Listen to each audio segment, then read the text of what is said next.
Lamentamos muito que o professor Hermes não tenha vindo, mas esperamos que vocês gostem da continuidade do restante das atividades. Pedimos desculpas, sinceramente, e agradecemos que vocês estejam aqui novamente conosco.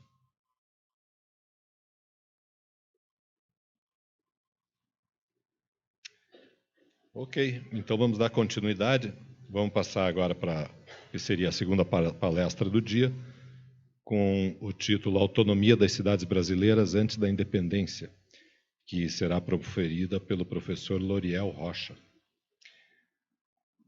O professor Loriel Rocha é filósofo e ênfase em letras clássicas, presidente do Instituto Mucarrege Brasilan, no Rio de Janeiro, professor do programa PACEM UFRJ, diretor do periódico científico Cadernos da Tradição, História e Identidade dos Povos Falantes da Língua Portuguesa, editor da revista online Identidades, editor-geral da revista Exocência, conselheiro da Casa Agostinho da Silva, conselheiro do Centro de Cultura Afro-Brasileira, Casa do Caboclo Pena Branca, membro do Conselho Consultivo da Associação de Idiomas e Culturas em Português e Portugal, apresentador dos programas História e Tradição Luso-Afro-Brasileira e do programa da Rádio Cultura Online, coordenador do jornal Suíço-Italiana, colaborador do jornal,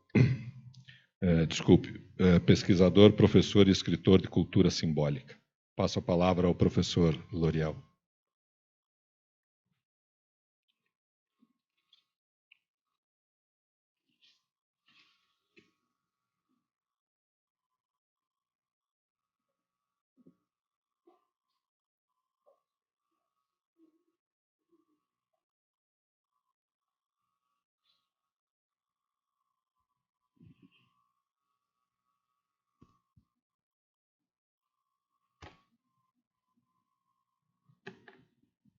Alô.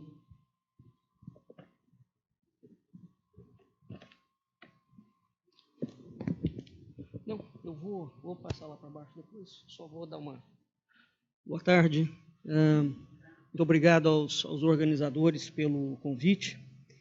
E o Ivomar me garantiu que eu tenho passe livre para falar o que quiser, não é?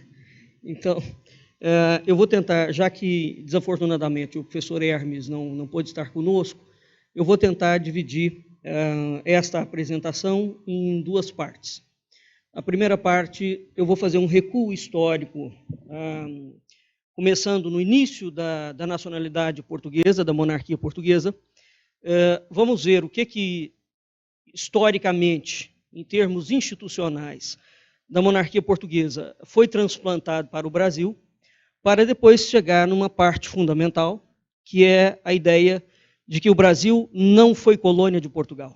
O Brasil nunca foi colônia de Portugal. Por que é importante isso? É importante isso porque, por exemplo, esse fórum está discutindo exatamente a essência da Constituição, não é? Como é que funcionariam os municipalismos, quais seriam as limitações do poder do Estado, etc. Tal. Essas discussões são absolutamente fundamentais e necessárias. Sobretudo porque nós carregamos um problema histórico gravíssimo. E é isso que eu quero trazer aqui, né? A partir de 1822, a história brasileira foi literalmente reescrita. E quando eu digo reescrita, eu sei que a palavra é pesada e eu vou usá-la porque ela é verdadeira. A história brasileira foi fraudada, com todas as letras. Ou seja, o que eu chamo de fraude documental? Não existia aquele conceito, aquela ideia, aquela palavra nos documentos originais da coroa portuguesa, e os livros foram reescritos, e palavras foram inseridas, ideias foram inseridas, contextos foram inseridos. Tá? E, evidentemente, isto trata-se de um projeto de Estado. Eu não vou entrar nisso aqui agora, mas isso que eu estou afirmando para vocês, evidentemente, faz parte da minha pesquisa histórica de 30 anos. Né? Portanto, evidentemente, eu não seria leviano a ponto de falar essas coisas de forma que eu não pudesse, literalmente, mostrar como foi feito o caminho. Bem, então, para entender aqui, de saída, antes de eu começar na palestra em si, nós temos algumas situações. Em termos de história, o século XVIII é um século importantíssimo, porque hoje, quando nós falamos em movimento revolucionário, esse momento que o Brasil vive agora é um movimento de polarização extrema, e dentro dessa ideia de polarização extrema, nós temos o quê? Nós temos a ideia de que há uma ideologia recente que foi introduzida dentro da política nacional. Vocês vão ver que isso absolutamente não é verdadeiro. Na verdade, em termos ideológicos, o Brasil carrega uma ideologia revolucionária desde 1822. E essa ideologia revolucionária ela foi se estendendo ao longo do tempo. O que nós estamos passando hoje é simplesmente um desdobramento, é um efeito desse processo que tem quase 200 anos. Tá? Portanto, é muito fácil, nesta altura do campeonato, nós pegarmos os problemas do Brasil e debitarmos todos em cima do PT. O PT virou a geni brasileira e está muito confortável para o establishment militar, para o establishment social, para o establishment político, institucional de uma forma geral e empresarial, ter colocado a culpa integral no PT, de todas as mazelas brasileiras. O PT tem culpa? Claro que tem. E tem que ser punido de acordo com a culpa que lhe cabe. Agora, é preciso separar alhos de bugalhos. Então, vamos lá. Nós temos, portanto, um problema que eu vou aqui pontuar claramente. Em 1717, é criada a maçonaria na Inglaterra. Pois muito bem. Qual é a grande importância da maçonaria num contexto internacional? É a primeira vez na história do Ocidente que nós temos uma sociedade secreta que tem um projeto ideológico de poder cosmopolita. De tal forma, este projeto ideológico é grave, ele objetiva a derrubada de todas as monarquias da Europa, e ele objetiva a derrubada ou a penetração dentro da Igreja Católica para, evidentemente, corromper a estrutura de pensamento. Qual a importância de entender isso? A importância de entender isso é a seguinte: aquilo que nós chamamos de cultura ocidental e cristã, ela tem três raízes. É a filosofia grega, é o direito romano e a moral cristã, a igreja cristã. Portanto, dessas três pilastras, duas são pagãs, é a Grécia e Roma, e uma é cristã. Isso é o que configura, em linhas gerais, aquilo que nós chamamos de cultura ocidental e cristã. Pois bem, aquilo que nós chamamos de Europa, é preciso entender o seguinte: o Brasil faz parte do Ocidente ou o Brasil não faz parte do Ocidente? Então nós temos que partir de algumas premissas. Se o Brasil faz parte do Ocidente, quais são, de novo, as ideias teóricas que nós temos a ponto de entender? A gente fala cultura ocidental. Pois bem, o que caracteriza essa cultura ocidental? Em linhas absolutamente genéricas, essa cultura ocidental ela tem novamente um sustentáculo. Nós temos um grande marco com o governo de Carlos Magno, não é, com o chamado Império Carolíngio, onde a igreja se estrutura ali de tal forma, onde nós temos o poder temporal e o poder espiritual unido. E depois nós temos um segundo movimento, que é o movimento da expulsão dos árabes da Península Ibérica. Então, isso que nós vamos chamar de Europa, se nós não tivermos em perspectiva os cenários que aconteceram com a transformação da Europa, dentro do Império Carolíngio e depois do redesenho da Europa, dentro com a expulsão dos mouros, dos árabes, que foi feito pelos governos da Península Ibérica, portanto Portugal e Espanha, nós não temos a menor condição de entender a profundidade desse movimento revolucionário que surge a partir do século XVIII. Tá? Bom, eu não vou entrar nisto. Isso aqui é simplesmente para entender a razão pela qual eu vou chegar num determinado momento da palestra e vou falar, essa estrutura foi rompida. Então, o que foi rompido na história brasileira? Na história brasileira não foi rompido só a ligação com Portugal.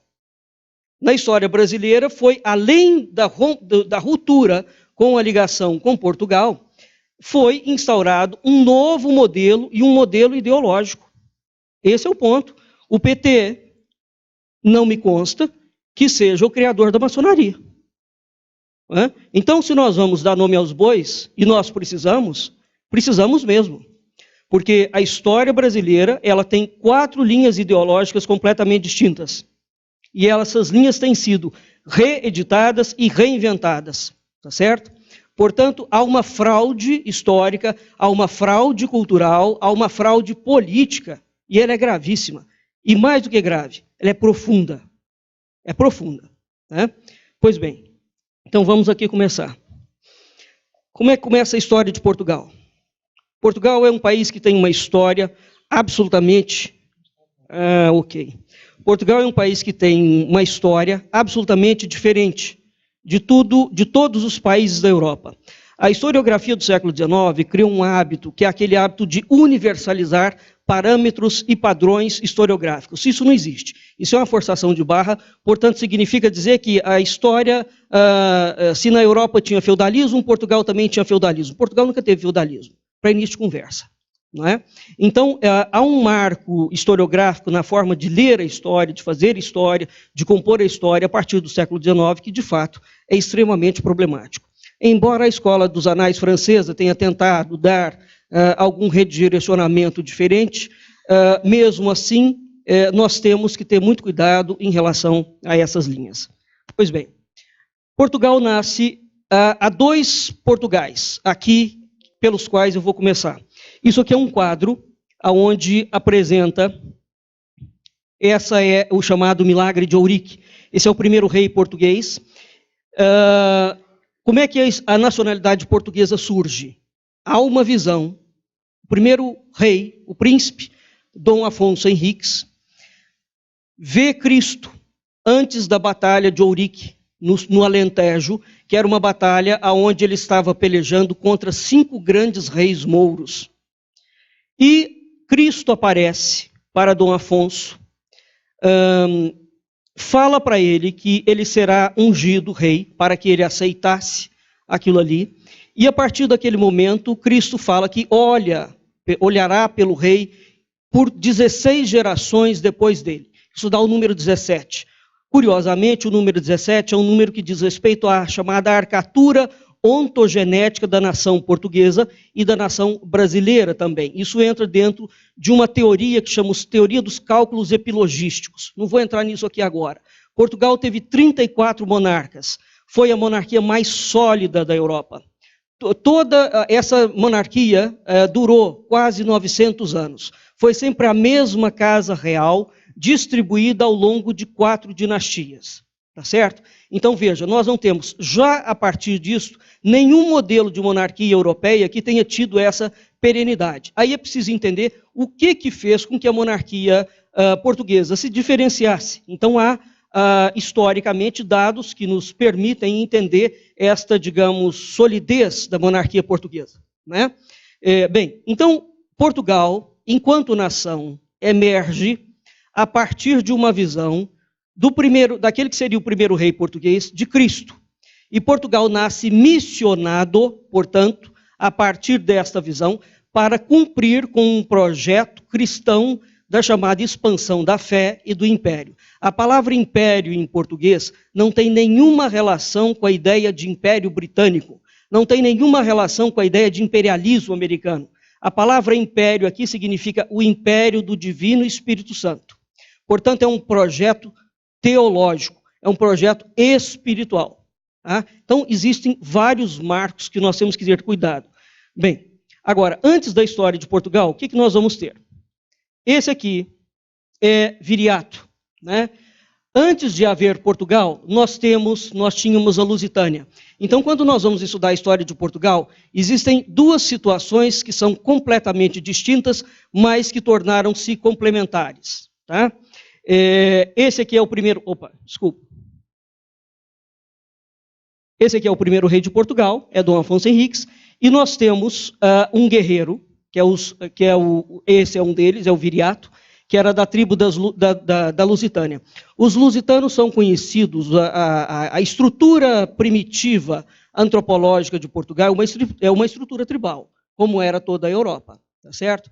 Bem, dentro dessa estrutura tribal, a Lusitânia tinha determinadas características no seu funcionamento que foram acolhidas pela nobreza de Leão, né? Pelo primeiro rei de Portugal. E é aqui que começa a entrar um grande pacto de diferenciação entre aquela nobreza que será formada e aqueles povos que habitavam a antiga Lusitânia. Bem, Ora, um dos maiores eruditos do mundo, e aqui não é forçação de barra, não, é reconhecido, o chamado Visconde de Santarém, sobretudo o segundo Visconde de Santarém. O Visconde de Santarém tem uma obra que chama Teoria para as Cortes Gerais. Existe uma introdução fantástica, que é a introdução feita por Antônio Sardinha, o integralismo brasileiro, que nunca foi fascista, isso é uma invenção aqui no Brasil. O integralismo brasileiro dialogava com o integralismo lusitano, onde o grande expoente do integralismo lusitano era o Antônio Sardinha. O Antônio Sardinha faz a prefaciação da obra do Visconde de Santarém. O Visconde de Santarém é simplesmente o sujeito que vai fazer o primeiro e único trabalho até hoje, é praticamente o único, sobre a chamada teoria das cortes.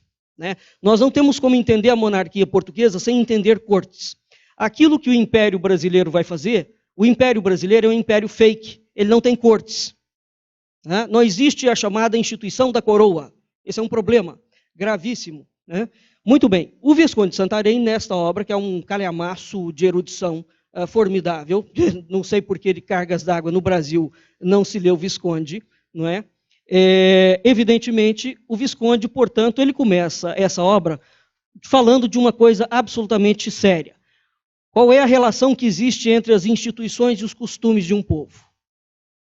Esse é exatamente o problema que toca no que diz respeito à ideia de Estado e à ideia de Constituição. É isso que nós estamos discutindo aqui, que esse seminário se propõe. Né? Quando se fala em Constituição, quando se fala em limitação de poderes, quando se fala em Estado, nós temos exatamente, num plano de ideias primitivas, alguns podem dizer, exatamente essa dualidade, essa duplicidade. O que é uma instituição e quais são os costumes de um povo.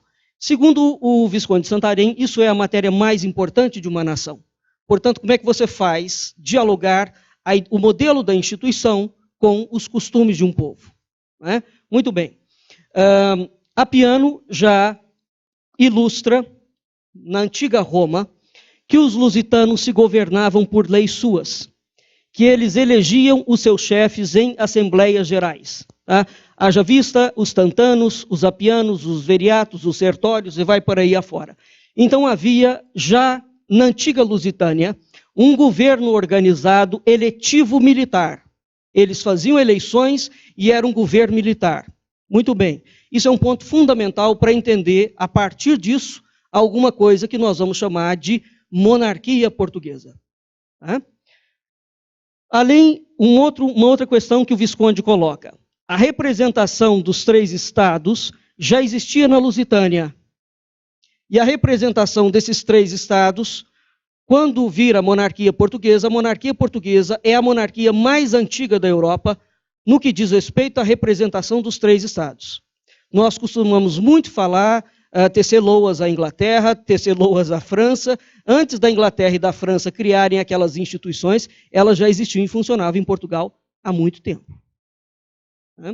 Ora, e aqui tem uma outra questão, as chamadas Cortes de Lamego. Nas Cortes de Lamego, nós vemos os princípios do direito público e as chamadas garantias individuais.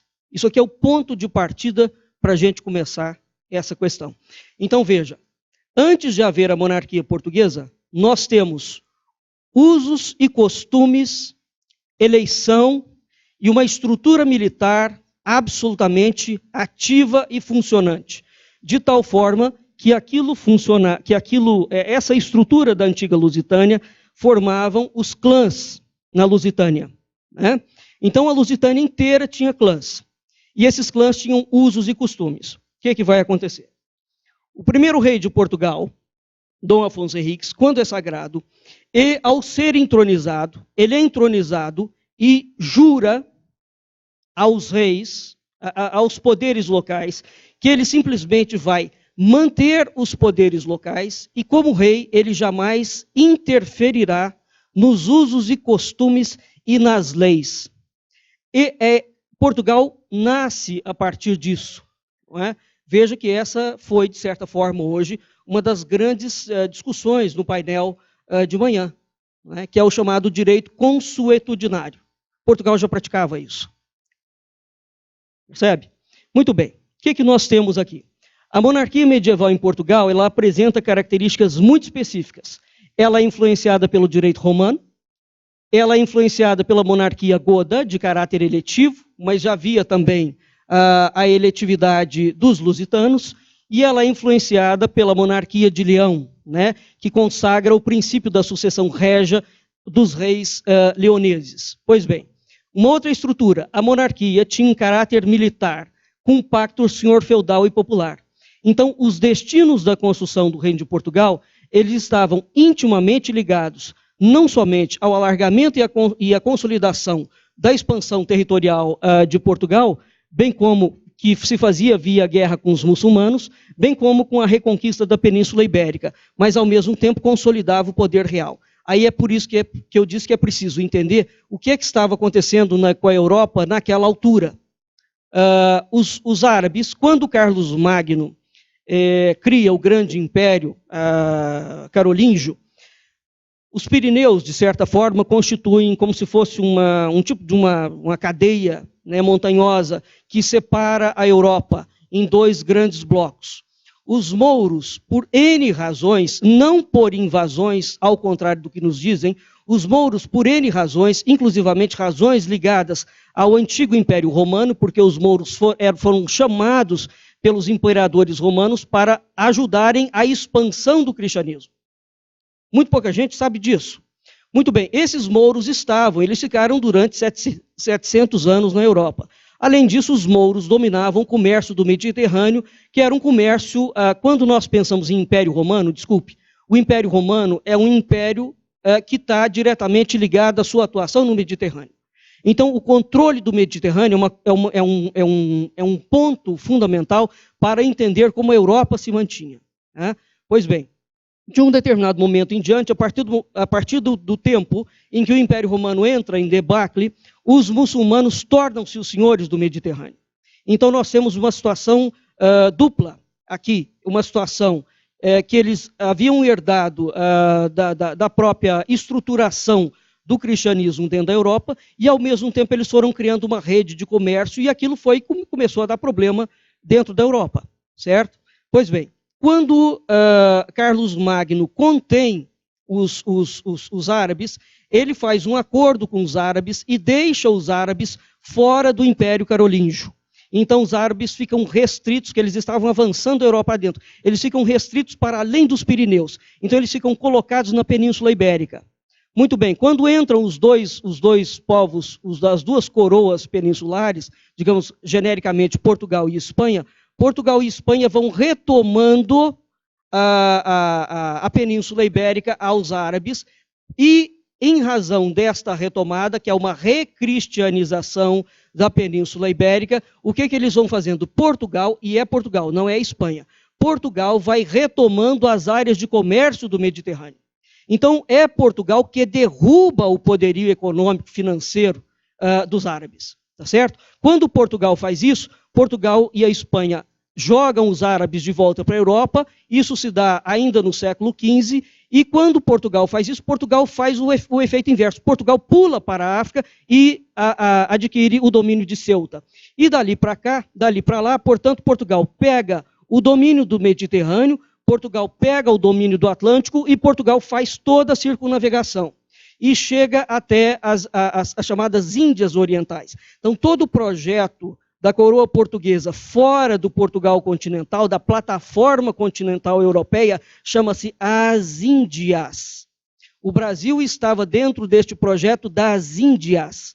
Então, o Brasil não é chamado de Brasil, ele está dentro de um grande projeto, que é o projeto das Índias. Pois bem, entendido isto, então aquela ação de recolonização começa, né? E nós temos, portanto, a partir deste movimento da expulsão dos árabes da Península Ibérica, da retomada do Mediterrâneo, né? e digamos, da divisão do Atlântico entre Espanha e Portugal, nós temos um redesenho cultural, político, social, de tal forma que Portugal torna-se o maior império cristão do mundo. Não é um império de conquista, é um império de povoamento, é um império de cultura. Portugal será o único império de cultura do mundo que nós tivemos, nunca teve outro. Bem, vamos aqui para frente. A realeza, portanto, portuguesa, o que ela faz? É preciso ter isso muito claro. Nós tínhamos um cenário, na antiga Lusitânia, de poderes locais. Os lusitanos eram tão bravos, mas tão bravos, que o Império Romano cansou de mandar centuriões para lá. Nós temos inúmeros relatos em relação a isso. Os romanos chegavam lá e falavam assim, cadê o chefe entre vocês? Eles falavam, nós não temos chefe. Não, mas o imperador me mandou, nós não reconhecemos nenhum imperador. Não, mas Roma é um império, não tem império nenhum aqui. Isso é o lusitano. Portanto, veja aqui, e aí se o sujeito continuasse insistindo naquilo ali, eles entravam em guerras homéricas. Para nós termos uma ideia do que era a Lusitânia, os lusitanos, o chamado cavalo lusitano e a braveza lusitana, os lusitanos constam inclusivamente na Ilíada, na Odisseia, dos gregos. A braveza lusitana era conhecida inclusivamente da Grécia Antiga e de Troia Antiga. Quando eles tinham algum problema militar, eles mandavam chamar os lusitanos. Pois bem, para nós termos uma ideia disso, portanto, é esta população extremamente militarizada, funcionava como se fosse a cidades-estados grega, com chefes locais, um esquema absolutamente tribal. Quando o primeiro rei de Portugal, portanto, Dom Afonso Henriques, entra, ele tem, juntamente com o assessoramento da Ordem do Templo de Portugal, eu não tenho como entrar aqui, foi feito um projeto católico chamado o Império Teocrático Universal de Cluny. Então, quando chegasse o ano 1000, a Europa deveria ter uma determinada configuração. Então havia o chamado Império Teocrático Universal de Cluny, onde a igreja foi toda reformulada. Depois, aquela reformulação não deu certo, passou para a Ordem de Cister. Cister faz uma segunda reformulação. Depois vem uma outra reformulação, que é a reformulação da Ordem do Templo. Quando nós falamos em templários, os templários franceses nunca existiram. Aquilo ali é uma retórica barata de ponta de rua. Não é que não existia a ordem na França. As sedes da Ordem do Templo na Europa ficavam sediadas na Península Ibérica. Dentro da Península Ibérica, haviam duas sedes. As duas sedes estavam em Portugal. Chamava-se Tomar e Castelo Branco. A estrutura, portanto, daquela milícia, daquela cavalaria, que esteve diretamente ligada às cruzadas, os templários estão ligados às cruzadas, mas é preciso entender muito bem o que isso significou. Então, essa milícia respondia diretamente à ordem na Palestina. Portanto, Portugal é um país, ao contrário do que fala o Brasil, extremamente vital no redesenho da Europa, juntamente com a Espanha, assim como havia sido, alguns séculos antes, o Império Carolíngio. Então, se nós não entendermos isso, que é o básico do básico do básico, nós não vamos entender o movimento do chamado povoamento do Atlântico, do descobrimento do Atlântico. Então, a realeza, portanto, adota um compromisso com esses chefes tribais de preservar as estruturas dele e de jamais interferir nos usos e costumes. É a partir disso que a construção vai sendo feita. Então, a realeza ela adota um compromisso relacionado com as chamadas, aquilo que a historiografia vai dizer, são as elites urbanas medievais, e os monarcas vão reconhecer desde cedo a importância, portanto, de estarem rodeados não só de nobres, bem como desses grandes chefes tribais. Resumidamente, o que acontece, qual é um dos grandes diferenciais da monarquia portuguesa? Ela é uma monarquia entronizada diretamente por Cristo em Ourique, sem a intermediação da Igreja Católica. Todos os outros monarcas da Europa eram entronizados desde que houvesse a validade papal. A monarquia portuguesa nunca foi entronizada pela Igreja.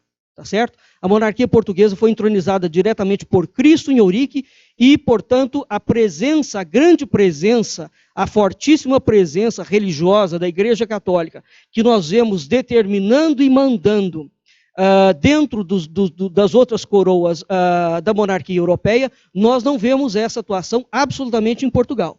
Portugal teve, para nós termos uma ideia da complexidade dessa relação, Portugal teve 34 monarcas. Dos 34 monarcas, 19 foram excomungados pela Igreja.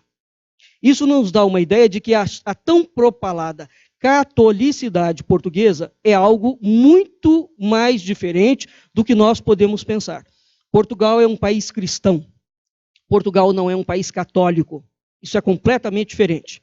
Portugal acolhia todos os tipos de cristianismo, inclusivamente as heresias. Isso estava, inclusivamente, no escopo da atuação da Ordem do Templo de Portugal. Tá? Enquanto por exemplo, o catarismo, enquanto toda a igreja foi formando uma linha única de catolicismo e foi expurgando uma linha única de cristianismo e foi expurgando todas as variantes que entraram nas heterodoxias, Portugal ia acolhendo isto. E nós não temos, inclusivamente, como entender a expansão portuguesa sem entender como funcionava a relação umbilical entre a ordem do templo e a expansão urbanística de Portugal com a coroa portuguesa. Tá certo? Então, há um cenário extremamente complexo e esse cenário jamais entra em qualquer livro de historiografia brasileira, nem nas teses dos doutores, dos doutores, dos doutores. Então, nós temos uma visão de Portugal que nos é vedada até hoje, de como funcionava efetivamente aquele país. Então, o primeiro ponto é isso. Nós temos uma monarquia entronizada por Cristo. Essa monarquia confere uma missão, assim como Deus conferiu uma missão a Israel, vamos pensar assim para a gente tentar entender. E os 34 reis portugueses seguem, todos eles, impecavelmente, a chamada Grei portuguesa, a missionação portuguesa que foi dada por Cristo em Ourique. Não houve, dentro dos 34 monarcas, em nenhum momento, uma ruptura dentro dessa Grei. Bem, então o milagre de Ourique é o milagre que orienta a missionação de Portugal na expansão. Então veja, aqui nós temos qual é a origem do poder da monarquia portuguesa. Foi Cristo que deu, não foi a igreja. Então é uma monarquia de direito divino? Não. Ela não é uma monarquia de direito divino, porque não se trata de um direito, de um mero direito. Trata-se de uma missão institucional. Portanto, quem deu aquela missão, que não foi a igreja, foi Cristo em pessoa. Cristo em pessoa seria, teoricamente, o único ente supremo que estaria autorizado a suprimir a missão da Grei portuguesa. É preciso entender essa grande diferenciação, porque as outras monarquias são entronizadas. A monarquia portuguesa não foi entronizada pelo poder papal. E isso é uma das razões que fará com que os reis portugueses mantenham uma relação com a igreja, mas uma relação em que ele empurra o poder católico o tempo inteiro. E ele mantém-se dentro daquela estrutura e não admite em nenhum momento que a igreja questione a visão de Cristo pelo primeiro rei português. Tá? Então, isso são meandros históricos muito sérios. Pois bem, uma outra questão. Quando o rei é entronizado, depois ele chama as chamadas Cortes de Lamego. Nas Cortes de Lamego, que é essa reunião com os chefes tribais e com a chamada fidalguia, existe uma diferença entre fidalguia e nobreza. O fidalgo é um nobre, todo fidalgo é nobre, nem todo nobre é fidalgo. Então nós temos, dentro de Portugal, a seguinte nobreza. Nós temos o rei, nós temos aquilo que nós chamamos de aristocracia, é a grande fidalguia. E nós temos a pequena nobreza. Essa pequena nobreza ela será uma nobreza rural. Então nós temos aqui 3 níveis. Bem, nas Cortes de Lamego, depois que o rei vê Cristo em Ourique, ele chama cortes, ele convoca cortes, e ele chama todos os chefes tribais. E eles falam, muito bem, então a partir disso nós vamos criar o reino de Portugal. Como é que nós vamos criar o reino de Portugal? Aí ele vai, faz aquilo que os americanos fizeram, que os Founding Fathers. Pois é, ele chama todo mundo, conversa todo mundo, fala, como é que funciona a Lusitânia? Como é que são vocês, individualmente? Eu sou assim, assim, assim, assim, assim. Pega todos os chefes, todas as tribos, todas as clãs e reúne aquilo em cortes e estabelece que aqueles usos e costumes serão não só preservados pelo rei e pela estrutura pelo reino que está nascendo, bem como eles começarão a fazer parte. Então, Portugal, desde o início da nacionalidade portuguesa, ele nasce, a palavra é nossa, recente, né? Ele nasce com uma ideia daquilo que nós hoje chamaríamos, talvez, de municipalismo. Na verdade, o nome que existia, já com os lusitanos, chamava-se repúblicas.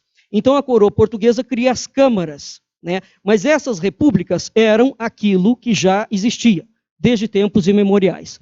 Então, as Cortes de Lamego, elas asseguram que há uma soberania política. Essa soberania não é do rei. Essa soberania são das câmaras republicanas. Essa soberania existe e ele vai garantir, as cortes vão garantir a existência política, a existência dessa aristocracia social, vão estabelecer o princípio dinástico que vai estabilizar a soberania portuguesa. Aliás, a coroa portuguesa é a primeira coroa que permite que uma mulher seja alçada ao cargo. Você fala assim, mas a Espanha não tinha antes? Não, não tinha. Como reconhecimento, não.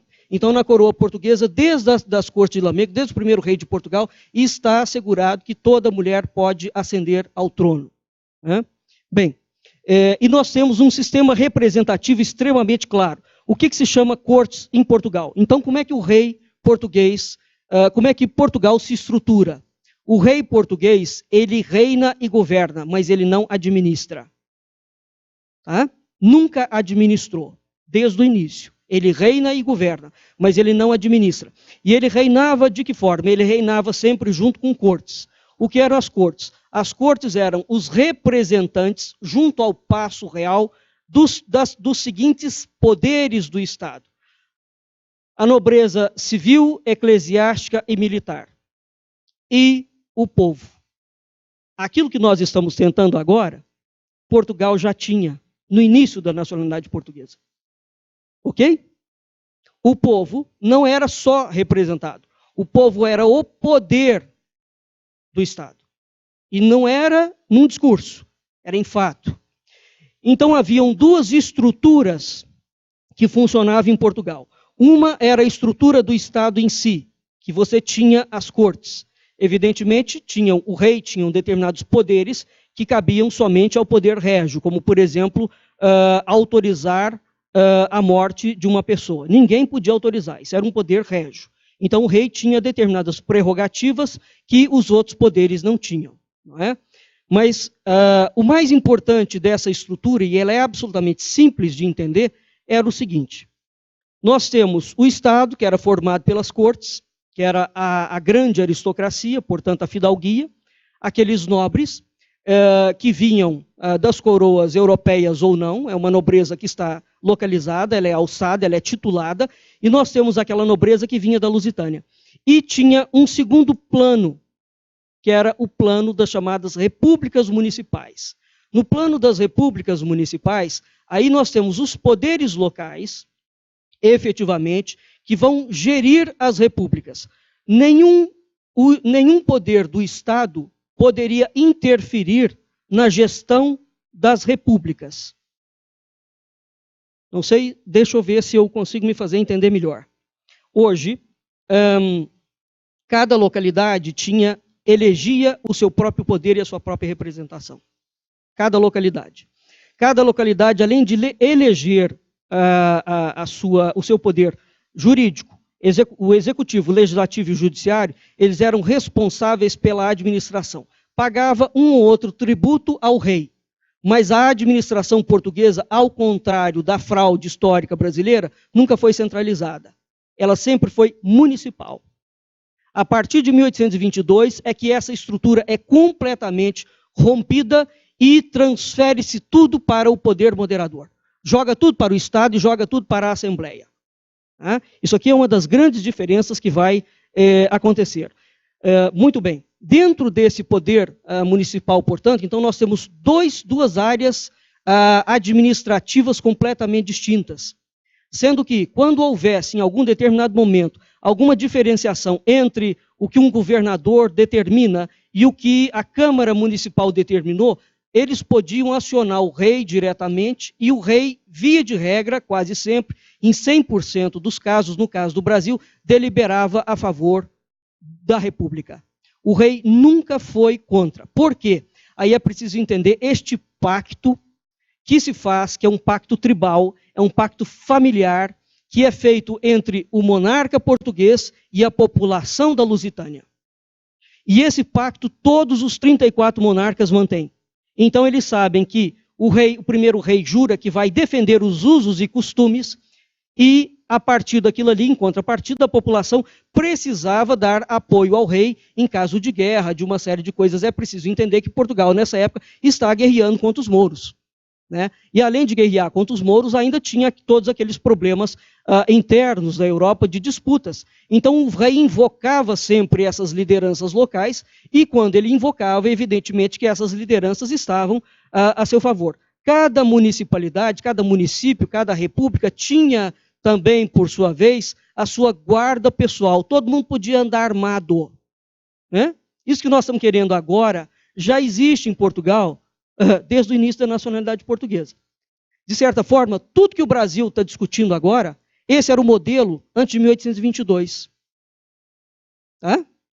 Então, 1822 simplesmente rompe com tudo isso e instaura uma coisa completamente diferente, que não tem nada a ver com o modelo de funcionamento, né? E esse modelo de funcionamento entre um pacto entre a coroa e o pacto com a nobreza local, com a pequena nobreza, é exatamente aquilo que fez com que, à medida que Portugal foi expandindo as suas fronteiras, Portugal começa no norte, começa acima de Coimbra, não é?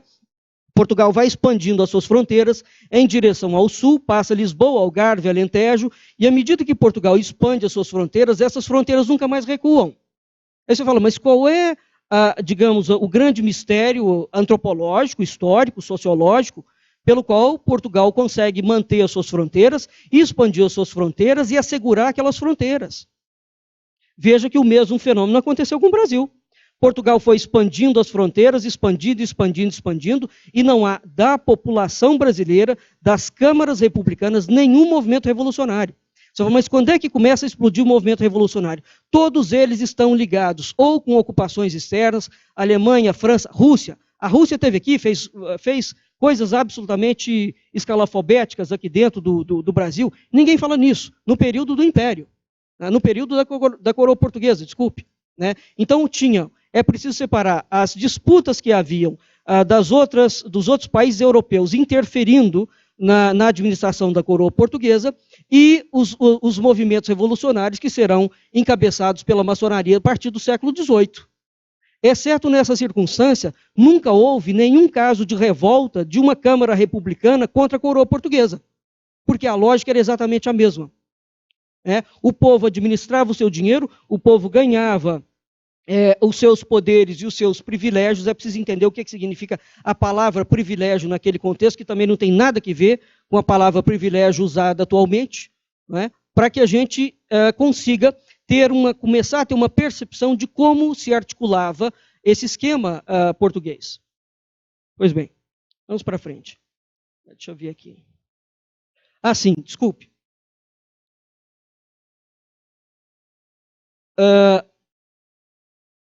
Então nós temos quem limitava o poder real. O poder real era limitado pelas forças sociais e pelas forças religiosas. E, portanto, nós temos a nobreza, o clero, as ordens militares, as cortes e os conselhos do povo. Isso tudo fazia parte da estrutura administrativa de Portugal. E, portanto, o rei reinava e legislava, mas não administrava. Quem administrava todas essas estruturas? Nobreza, clero, ordens militares, cortes e conselho do povo. O rei português nunca botou a mão em um processo administrativo. Nunca. Tá? Portanto, a monarquia portuguesa é um exemplo de como você mantém uma relação entre as instituições e os costumes. Nós não precisamos de reeditar isso, nem essa proposta. Agora, nós precisamos de entender que nós tivemos isto. Nós tivemos isto por um longo tempo. Então, nós temos aqui a limitação do poder régio. Além de tudo, a gente tem os usos e os costumes, a ética e a religião, a política e o sistema jurídico. Então, havia uma ideia de peso e contrapeso aqui absolutamente fenomenal. O rei português ele tinha que ter muito jogo de cintura, porque todas essas instituições eram instituições oficiais do processo político-administrativo da coroa portuguesa.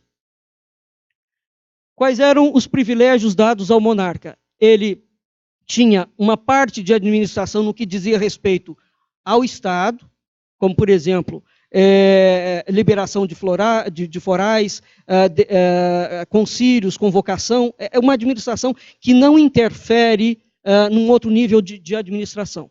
E era ele que exercia a Suprema Justiça, é ele que dava a chamada prestação de direitos, que é a chamada marzadaga ou martinega, e ele tinha o privilégio de cunhar moeda, por exemplo. Eram poucos os privilégios, poucos.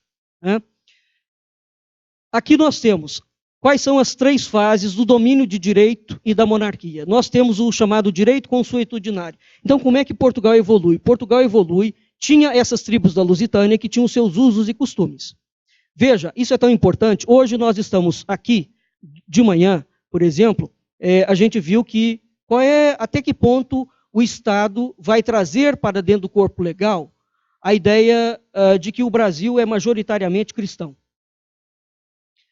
Até que ponto o Estado vai trazer para dentro do seu corpo legal um uso e um costume da Amazônia, do Pará, do Paraná, etc, etc. Como é que isso funcionava antigamente? Em Portugal, respeitando os usos e costumes, eles eram localizados. Você não tem um uso e costume generalizado. Então, cada localidade, a partir da detecção de que aquilo ali, aqueles usos e costumes existem e já estão implantados na vida sociocultural, o monarca jamais meteu o pé ali e falava, você é muçulmano, agora você não será mais muçulmano. Entende? Mesmo que fosse uma herança judaica, mesmo que fosse uma herança árabe. O monarca não entrava na ideia dos usos e costumes, porque isso vinha da Lusitânia. Muito bem.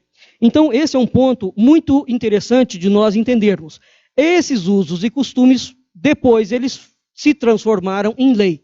Eles viraram os primeiros forais. Então, já que aquele povo está ali, vivendo naquela determinada localidade, tem aquele determinado hábito, esse hábito se torna, ele adquire um direito jurídico. Então, o primeiro nível de direito são os forais. Tá? E aquilo depois se torna-se lei e vira o chamado direito consuetudinário. Num segundo momento, nós temos uma legislação geral, que já são as chamadas ordenações do reino, onde os forais se uniformizam, né? Cria-se, digamos, um método de dar foral, os aforamentos para todas as pessoas, não só dentro do Portugal continental, bem como no Portugal fora, porque aí Portugal começa a expandir os seus domínios, certo? Então, aquele esquema de foral é preciso ser levado para fora do domínio de Portugal. E nós temos, então vem o período das ordenações do reino, e depois nós temos o período liberal, o período das constituições, que já é século XIX. Tá? Pois bem, então, é o que eu falei para vocês. Portugal funcionava dentro de 2 planos administrativos. Nós temos o plano da coroa e do governo geral, e nós temos as câmaras republicanas. O que o Brasil teve que não tinha em Portugal, por conta dessa característica? Veja, em Portugal nós já temos tribos assentadas, nós já temos um conhecimento consolidado, tem tudo. No Brasil, os índios não têm um esquema assentado, as tribos eram móveis. Mas a legislação portuguesa, inclusivamente, nunca permitiu, se isso foi feito à revelia da coroa portuguesa, e foi feito, mas eu quero deixar marcado que não fazia parte da legislação portuguesa. Quando os portugueses, exatamente porque Portugal nunca teve colônias, quando eles chegavam num local e havia uma população local, eles não invadiam aquela localidade para tomá-la para a coroa portuguesa. Isso só foi feito quando Portugal, em guerra com os muçulmanos, dentro do Portugal continental, avançou em cima do chamado Al-Andalus, e aquelas terras foram depois transmigradas todas para a coroa portuguesa. Esse foi o único momento. Exceto nesse momento, aonde Portugal esteve, fora do plano continental, ele nunca fez isso. Portanto, ele não guerreava. Portugal não é um país bélico, que ele entrava e instaurava guerras. Ele entrava e ia fazer a política do povoamento. Essa política do povoamento era exatamente a mesma política que ele aplicou em Portugal. Então vamos entender o seguinte: hoje, quando a gente olha para Portugal, Lisboa está praticamente no meio de Portugal. Então, acima de Portugal é quando Portugal nasce. Abaixo de Portugal, nós temos o grande domínio árabe que avançava quase até chegar aos Pirineus. Então, quando os portugueses vão reconquistando, ou vão fazendo a reconquista da Península Ibérica, aquelas áreas do sul de Portugal, que eram áreas dos mouros, dos árabes, aquele território todo é um território português. Não é? Então, Portugal sempre foi um país, por sua vez, que tinha muito pouca gente em arma e muito pouca gente enquanto população. Então, ele criou uma política de estímulo de povoamento. Nessa política de estímulo de povoamento, ele dava os aforamentos, então aquela região estava livre, não tinha árabe, entende? É uma região vazia, aquela região está vazia, você vai povoar. Você vai povoar com a seguinte circunstância: ele vai te dar um pedaço de terra, você vai produzir, você vai bancar os seus recursos. O único privilégio que a coroa portuguesa dava era o reconhecimento da atuação e do aforamento. Mas o investimento e o tipo de uso e de costume que seria implantado é absolutamente pessoal. Nesse aspecto, a palavra colônia, ela nunca existiu na coroa portuguesa. A palavra colônia é uma palavra de origem anglo-saxã. E para nós termos uma ideia dessa problemática, que é outra fraude, a palavra colônia, escrita na língua portuguesa no século XVIII, ela consta no dicionário do padre Dr. Rafael Blutot. Blutot, século XVIII. Antes, e essa palavra, quando ela aparece no dicionário de Blutot, ela não aparece com um sentido político-administrativo. Ela tem um sentido de lavrar a terra. O colono é um agricultor. É um agricultor. Então, essa gente que ia fazer a política de povoamento, quando eles não eram portugueses, eles eram tidos como colonos. Esses colonos tinham os mesmos direitos e privilégios dos nativos da coroa. Tá certo? Então, essa gente tinha a possibilidade, ele podia expandir, né, para o sul, para os outros lugares, e ele não era, evidentemente, ele passa a ser vassalo do rei de Portugal, mas ele não é um escravo. E essa foi a ideia que sempre norteou a política portuguesa. Pois bem, então, no Brasil, o que nós temos? Nós temos, além das ordenações do reino, que era a Constituição da época, vamos dizer assim, nós tivemos os diplomas específicos de rotina administrativa, como, por exemplo, forais, cartas de doação de capitanias, regimentos do governador-geral, do provedor-mor, do ouvidor-geral e as chamadas cartas de povoação. Por que isso aqui foi necessário? Porque a estrutura brasileira é completamente diferente. Esqueci de falar. Eu falei, comecei e não terminei. A legislação portuguesa proibia, então você chegou ali, encontrou uma tribo indígena. Nenhum português poderia tomar a terra do índio, matar o índio, explorar o índio. Isso era proibido pela coroa portuguesa. E aí é preciso entender por que a coroa proibia isso. Porque isso estava inerente ao Código das Cortes de Lamego. A coroa portuguesa sempre entendeu muito bem que os chefes tribais são aliados. A coroa entra ali para preservar o uso e o costume dele, e o chefe entra e começa a fazer parte da nobreza local. Você vai dizer, mas não houve casos em que os índios foram aprisionados? Claro que houve, evidentemente. Há a revelia da documentação da coroa portuguesa. Quando a coroa descobria, quando esses casos chegavam lá, nós temos abuso até hoje, imagina o tamanho do Brasil. Nós temos abusos até hoje. Então, abusos aconteceram? Aconteceram, evidentemente, é claro que aconteceram. Há a revelia da documentação da coroa portuguesa. E é isto, em grande parte, que vai explicar algumas características muito particulares dos brasileiros.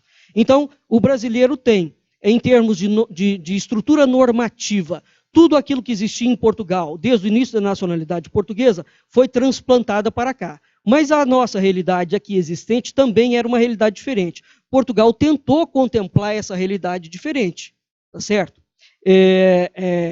Então, essa contemplação resultou nessas diplomações. Por exemplo, o donatário de uma capitania. O donatário de uma capitania não era o dono de uma grande extensão de terra. O donatário da capitania, a partir do momento que você não tem lideranças locais, o donatário da capitania, a política da coroa portuguesa era uma política de povoamento. Aquela terra tem que se tornar produtiva, aquela terra tem que se tornar rentável, aquela terra tem que gerar dinheiro para quem está ali produzindo. Não é difícil de entender isso hoje. Você quer chamar uma empresa, uma grande empresa de automobilismo, a prefeitura tem todo o direito de dar prerrogativas e privilégios para aquela empresa, porque ela vem investir e abrir a empresa para gerar emprego. Era isso que a coroa portuguesa fazia. Percebe? Era a mesma coisa, né? Evidentemente respeitado o contexto e a época, mas a lógica era a mesma, né? Isso sem considerar que os templários são simplesmente aquela ordem que cria a rede de sistemas bancários do mundo.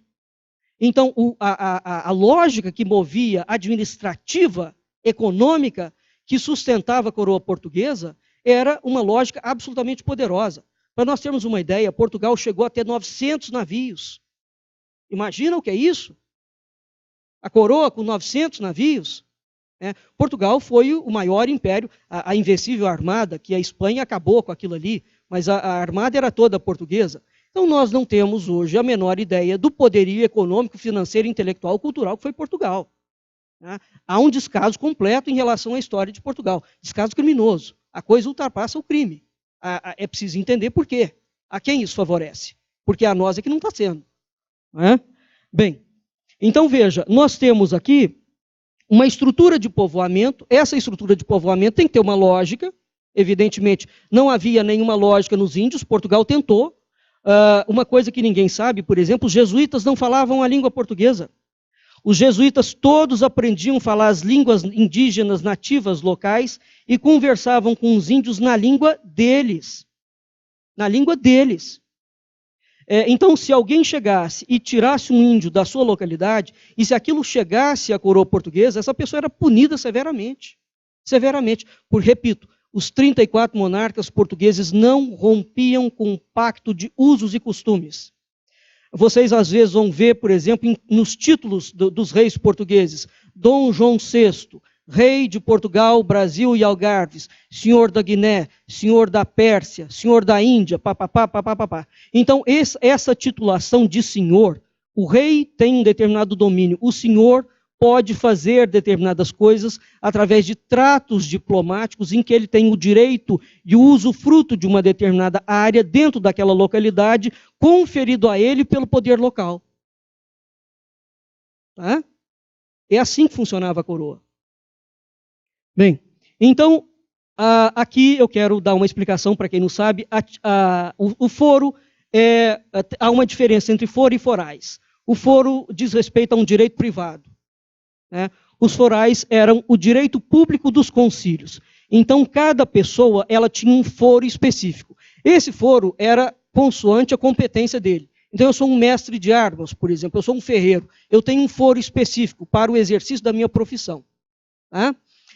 E eu vou morar numa determinada localidade. Aquela localidade, então, tem o seu foral e tem os seus foros específicos. Isso era algo tão curioso que, por exemplo, quando a coroa abria digamos, um povoamento novo, havia o assentamento do povoamento, era inserida a Câmara Republicana com todo o modelo político-administrativo local e aquela população que ia morar ali, o poder só poderia ser exercido por aquela população. Então, vamos dizer que vem o seguinte, vem o Duque de Viseu, lá do Cachaprego, do norte de Portugal, e ele, por acaso, gostou do povoamento da Bahia, ele quer começar a mandar na Câmara Municipal da Bahia.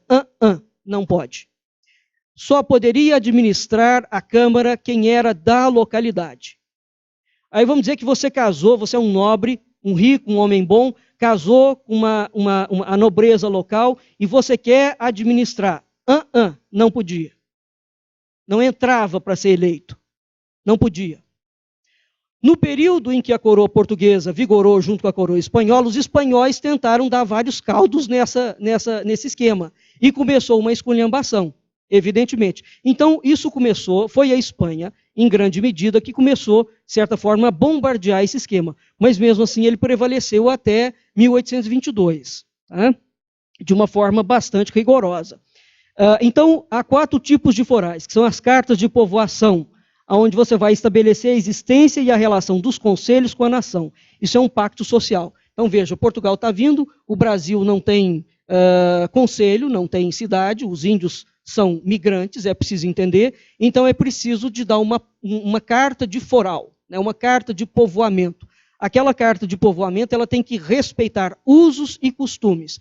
E havia um planejamento. Cada pessoa que vai morar ali, ele tem direito a tantos quilômetros, a tantos metros quadrados de casa, você tem que ter igreja, você tem que ter a Câmara Municipal, você tem que ter fonte, você tem que ter água tratada. Ouviram bem a palavra? Água tratada. Fazia parte do sistema de implantação das cidades portuguesas. Né? Não poderia botar fogo no mato. Não poderia desmatar. Isso é tudo regra da coroa portuguesa. Nós temos as leis civis ou penais que eram dadas a um conselho pré-existentes, desde que faltasse normas consuetudinárias. Entendeu? Então você chegou ali, não tem ninguém. Aí Portugal, à medida que foi expandindo para fora, isso é já um ajustamento da lei portuguesa para fora de Portugal, do Portugal continental. Então você chegou numa localidade em que você não tem leis e costumes pré-estabelecidos, então você precisa estabelecer a lei e o costume. Como é que vai ser estabelecida essa lei e costume? Então havia um tipo de foral para isso. Né? E evidentemente que o rei não interferia. O rei autorizava, você pode estabelecer a lei e o costume que você quiser, mas ele não determinava qual era a lei e o costume. A diferença entre nós, hoje, administrativamente falando, e a administração da coroa portuguesa é simplesmente intransponível. Este modelo aqui é um modelo extremamente avançado. Não existia esse modelo em nenhum lugar do mundo. Eu não estou forçando a barra. Do mundo. Nós temos os aforamentos, que eram feitos coletivamente, onde se estipulava o foro ou a pensão que os moradores deveriam pagar ao senhor da terra. Porque se essa terra poderia ser do Estado ou da coroa. Por exemplo, no período da expansão da Península Ibérica, com a guerra aos mouros, a coroa tomou o território dos mouros. Então aquilo entrou para o patrimônio da coroa. Né? Mas a coroa dava foral e você podia habitar aquela localidade. Certo? Você pagava o imposto para o rei. O rei também tinha uma área que chamava os reguengos, ou os realengos. Em Portugal, perto de Évora, nós temos uma cidade medieval chamada Reguengos de Monsaraz. É uma região vinícola lindíssima, é a terra do rei, os reguengos. Bem, nós temos as propriedades particulares, que eram herdamentos, senhorios. Nós tínhamos uma espécie de enfiteuse, ou de emprazamento, né? E tinha os chamados, os forais destinados a corrigir uma desordem resultante de uma organização interior, de uma tirania. Entrou em guerra, como é que faz? Eu estou no mundo muçulmano, tem outras regras muçulmanas, então eu preciso de um foral para ajustar a minha estrutura de povoamento, dado que eu estou convivendo, por exemplo, com um rei de Marrocos. Então eu tinha um tipo de foral para esses casos. Bem, então nós temos as repúblicas e os conselhos, eles antecedem, portanto, a nacionalidade portuguesa. Não foi a coroa portuguesa que criou isso, hein? Isso vinha da antiga Lusitânia. A monarquia portuguesa vai simplesmente respeitar isso, evidentemente. Porque o rei sabia, os lusitanos, repito, eram ferozes. Isso não é uma brincadeira, não. Eles eram terríveis mesmo. Ou o rei permitia que os lusitanos continuassem existindo enquanto Lusitânia, ou os lusitanos não pestanejavam, cortavam a cabeça do rei de quem fosse preciso. Morria todo mundo. Não tinha conversa. Então, o conselho, ele administrava localmente, junto com a coroa, e os fidalgos. Por exemplo, você pode ter os domínios dos Avis, dos Braganças, e essa administração local era feita, portanto, pela coroa, onde você tinha as leis gerais. Os fidalgos, que eram os donos das grandes terras ali, administraram no seguinte sentido: você pagava o imposto, mas ele não podia mandar no povo. E nós tínhamos as igrejas e as ordens militares, que são coisas distintas, hein? Em Portugal isso é muito distinto, hein? É preciso ver o que é a administração da Igreja Católica e é preciso ver o que é a administração, por exemplo, da Ordem de Santiago, da Ordem do Templo, né? Da própria Ordem de Avis. da ordem da espada, nós temos as chamadas ordens militares portuguesas, que têm uma atuação completamente distinta. E dentro de todas essas ordens militares portuguesas, especificamente a ordem do Templo. Primeiro a ordem templária, depois a sua sucessora, sucedânea e herdeira legítima, que é a chamada Ordem do Templo de Portugal, ou a Ordem de Cristo, que foi a autora, mentora e patrocinadora dos descobrimentos marítimos portugueses. Então aqui entra um outro ponto. O Brasil, por bula papal, não pertencia à coroa portuguesa. Nenhum domínio ultramarino pertencia à coroa portuguesa. Os domínios pertenciam à Ordem do Templo, por bula papal. Tá? Por bula papal. E esse caso vai até Dom Pedro I, que manda um ministro seu olhar e falou, nós podemos fazer isso ou não podemos, porque isso aqui é da Ordem de Cristo ou isso pertence à coroa. Então essa situação até hoje ficou uma situação um tanto quanto nebulosa. Né? Mas então veja que nós temos uma sequência de diferenciações. Bem, então aqui, as repúblicas no plano municipal, vamos falar assim, elas tinham todos os direitos e as liberdades. Elas exerciam os 3 poderes, o executivo, o legislativo e o judiciário. No plano nacional, as repúblicas eram vassalos do rei. Portanto, havia um pacto de mútua garantia entre as câmaras republicanas e a monarquia portuguesa. Não existia o caso de prefeito. O cargo de prefeito era votado, haviam votações de 3 em 3 anos. Cada indivíduo que era eleito por 1 ano.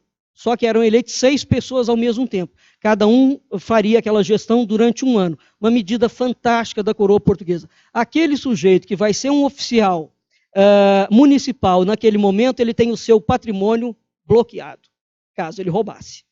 Não é legal isso? A gente podia fazer isso com Brasília, não é? Com os estados todos. Bloquear o patrimônio desses safardanas.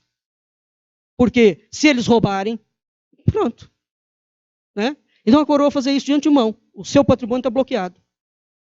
E não era brincadeira. Havia o recall. O sujeito entrou, ele fez qualquer bobagem, põe ele para fora. Havia recall naquela época. Tá bem? Então, não existia o cargo de prefeito, os membros eram chamados de oficiais, porque cada um exercia um ofício. E eles eram regidos pela ordenação do reino. O número de oficiais era variável de acordo com cada câmara. Vamos dizer que era uma localidade mais povoada, então você tinha mais oficiais. E mais, os oficiais não recebiam nada, eles trabalhavam de graça. Ele foi eleito, ele não podia falar que ele não aceitava o cargo, que ele era preso. Se ele faltasse a alguma votação, ele pagava multa. Então não recebe, é preso e paga multa, e tem o seu patrimônio suspenso. É excelente isso, né? Eu acho ótimo. Né? Percebe? Evidentemente, além de tudo, esse oficial, vamos dizer o seguinte, o cara é médico. Então, além dele exercer as funções administrativas da República, ele, como médico, era obrigado a usar da sua profissão para beneficiar a população.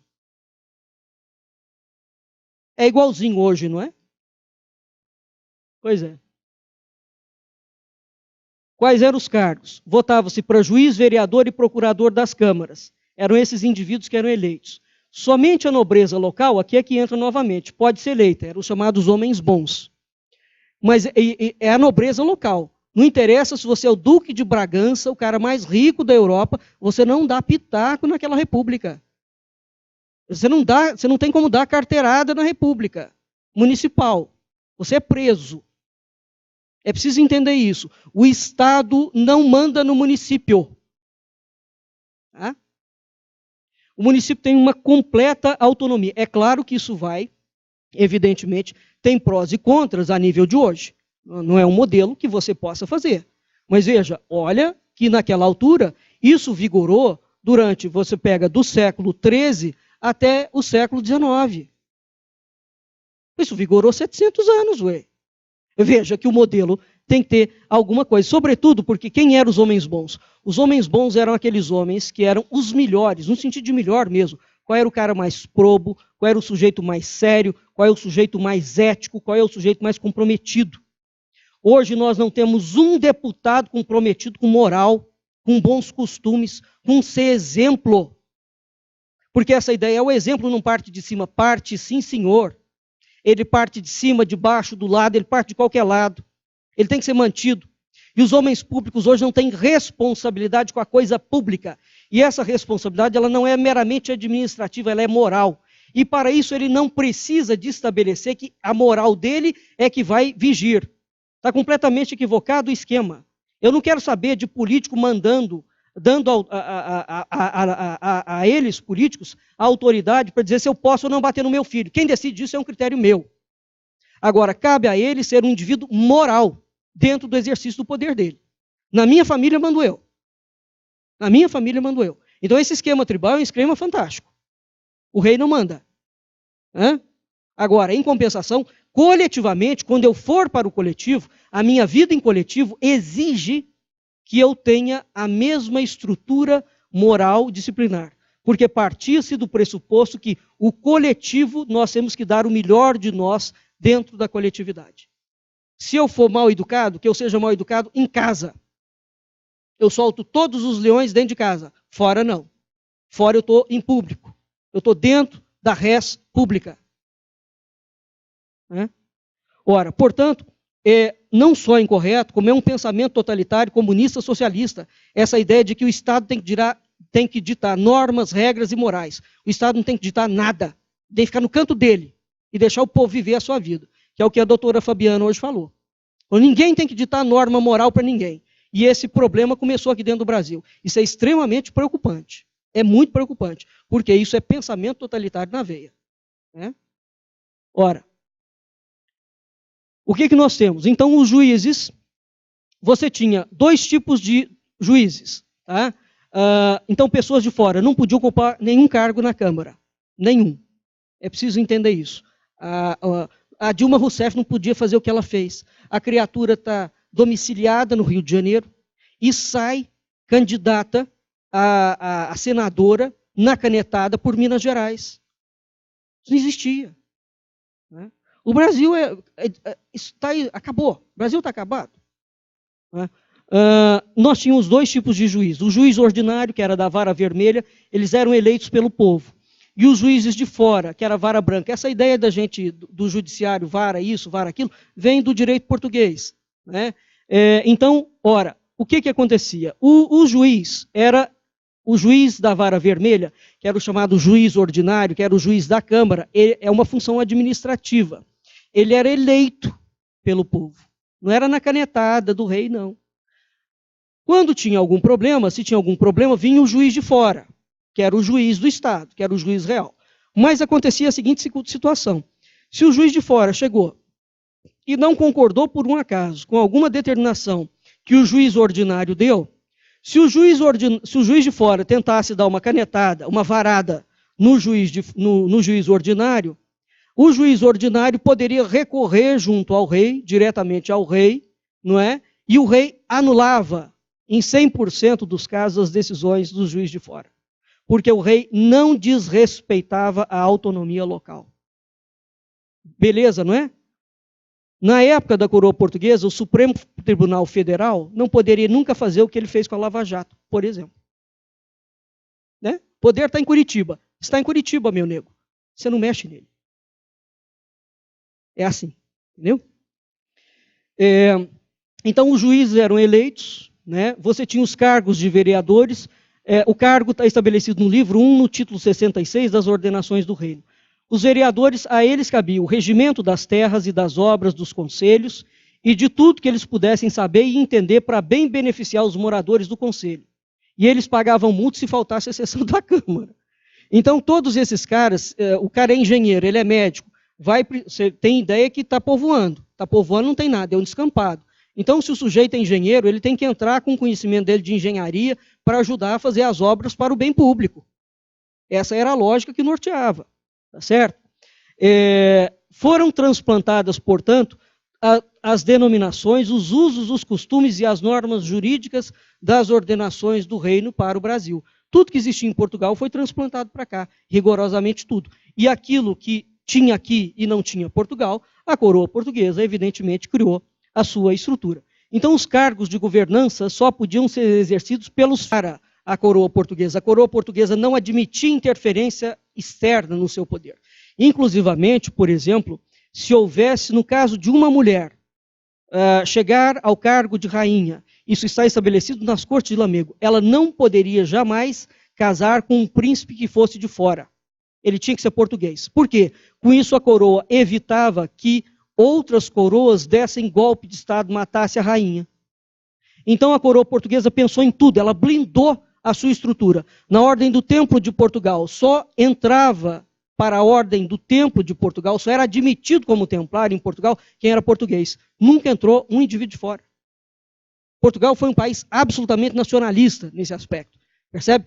Porque nós temos que entender que naquela altura a quantidade de golpes e contragolpes que era dado era um absurdo. Certo? Bem, então, o que aqui começa a entrar o processo do século XVIII? Entendeu que essa estrutura é imexível, como diz o Magri? Ela é imexível. Ela é rígida, né? Ela pergunta para você, você é nobre? Não, não sou. Você é daqui? Não, não sou. Então, cala a boca. Fica quieto. Você pode morar aqui dentro, caladinho. Pode ganhar dinheiro, ficar rico, está livre. Mas os cargos de administração, isso você não mexe. Bem, essa era a estrutura. O que começa a acontecer a partir do século XIX?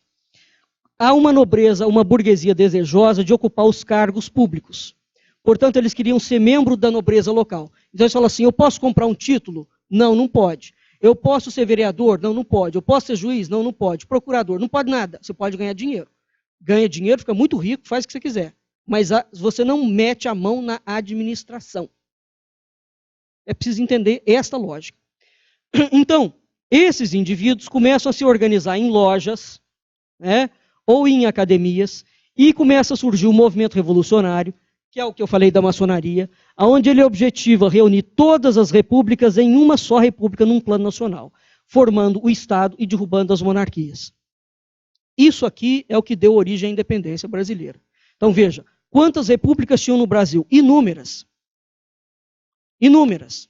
O Brasil era republicano. Todas essas repúblicas estavam ligadas ao monarca pelo sistema de vassalagem. E cada uma tinha a sua plena autonomia local. Qual é o grande processo do século XVIII? O século XVIII fala, nada disso funciona, nós não queremos esse processo revolucionário. Vamos acabar com todas as repúblicas, vamos unificar o Estado. E a partir disso foi dado o golpe de 1822 e se cria o Império Brasileiro. Veja que a estrutura que surge a partir, é tão sério que foi feito, que em Portugal, aqui no Rio de Janeiro, quando foi instalado a primeira Assembleia, o pessoal da Câmara Republicana do Rio de Janeiro quis entrar dentro do novo parlamento. Eles estavam lá, chegaram com as bandeiras, etc. Porque quando eles entenderam o que foi feito, falaram, nossa, acabou. Acabou com todo mundo, acabou os poderes locais, acabou com tudo. Eles tentaram entrar dentro da Câmara, pedir autorização para entrar, e a nobreza parlamentar, que passou a vigorar, falou assim, vocês não mandam mais aqui. O povo agora não entra mais. Somos nós que vamos determinar quais são as leis, quais são os costumes, e a coisa agora vai vir de cima para baixo. Portanto, quando eles dizem que o Estado português era centralizador, o autor dessa fraude, desta mentira, chama-se José Bonifácio de Andrade e Silva. Aquele maçom carbonário, miserável, mentiroso, fraudulento, é o responsável pela desgraça completa do Brasil. E ele fez escola. Ele fez escola. Seguindo a mesma linha de José Bonifácio, nós temos os historiadores do Instituto Histórico e Geográfico Brasileiro, que vai criar a chamada ideia de nação. Depois nós temos, na década de 30, Gilberto Freire, que vai criar a ideia de identidade nacional.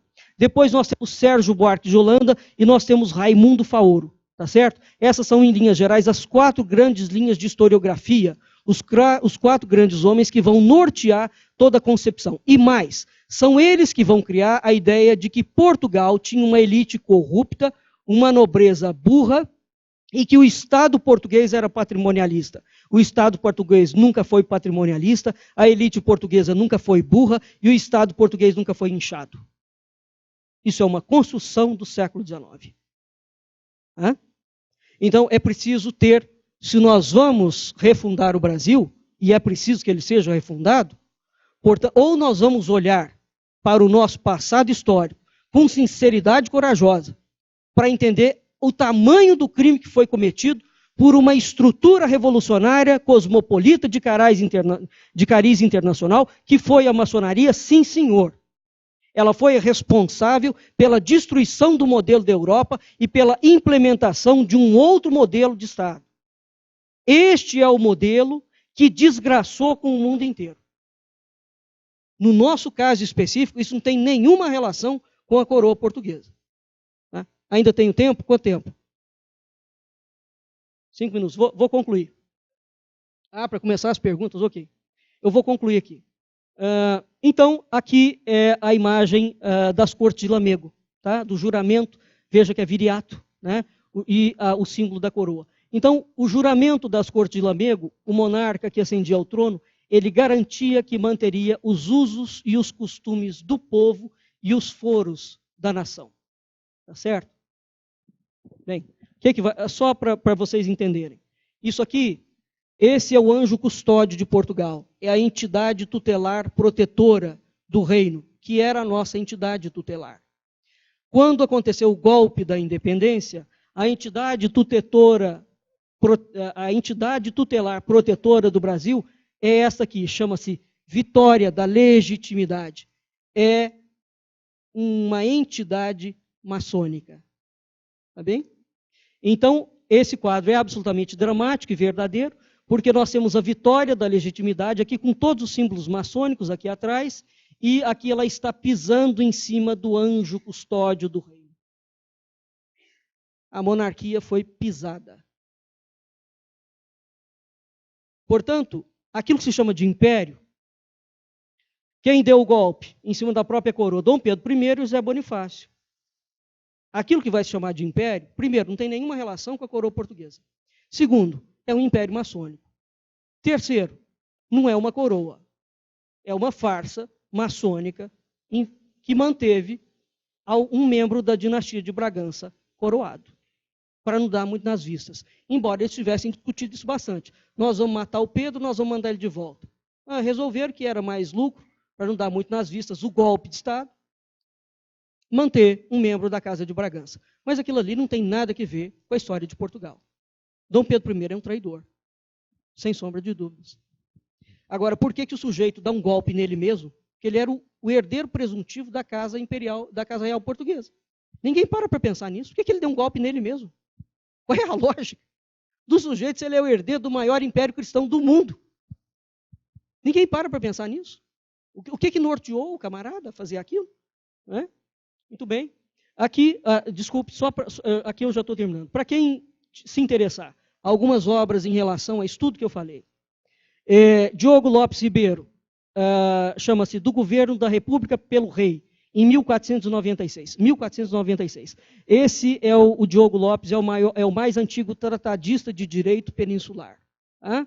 Visconde de Santarém, Teoria das Cortes Gerais, que eu comecei essa intervenção falando do Visconde. Essa é a obra mais fantástica que já existiu. O Visconde fez uma recolha de todos os processos das cortes e a apresentação que o Antônio Sardinha faz é simplesmente a apresentação que ensina como era Portugal. É absolutamente fantástico.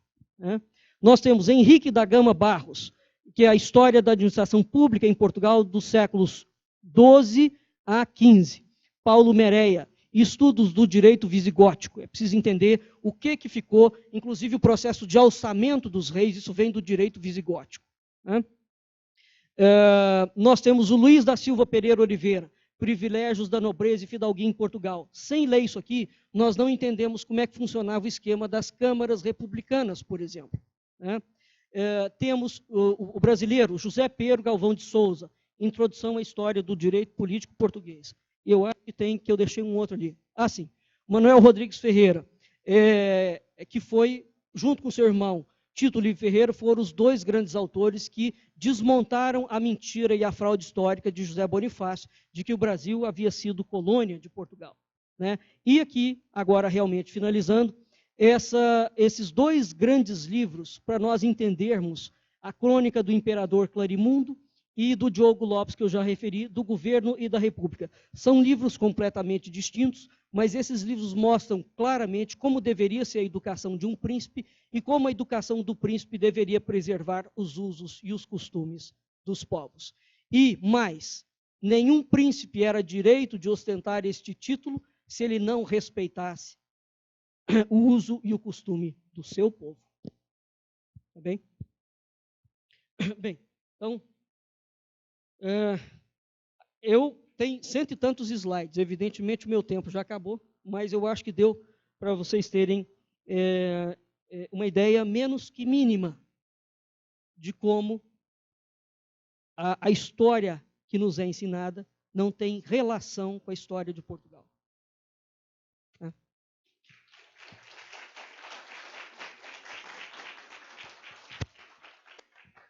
Antes, por favor, antes de começarmos as perguntas, eu pediria o favor, a delicadeza, de nós não fazermos perguntas nesse momento sobre questões político-eleitorais.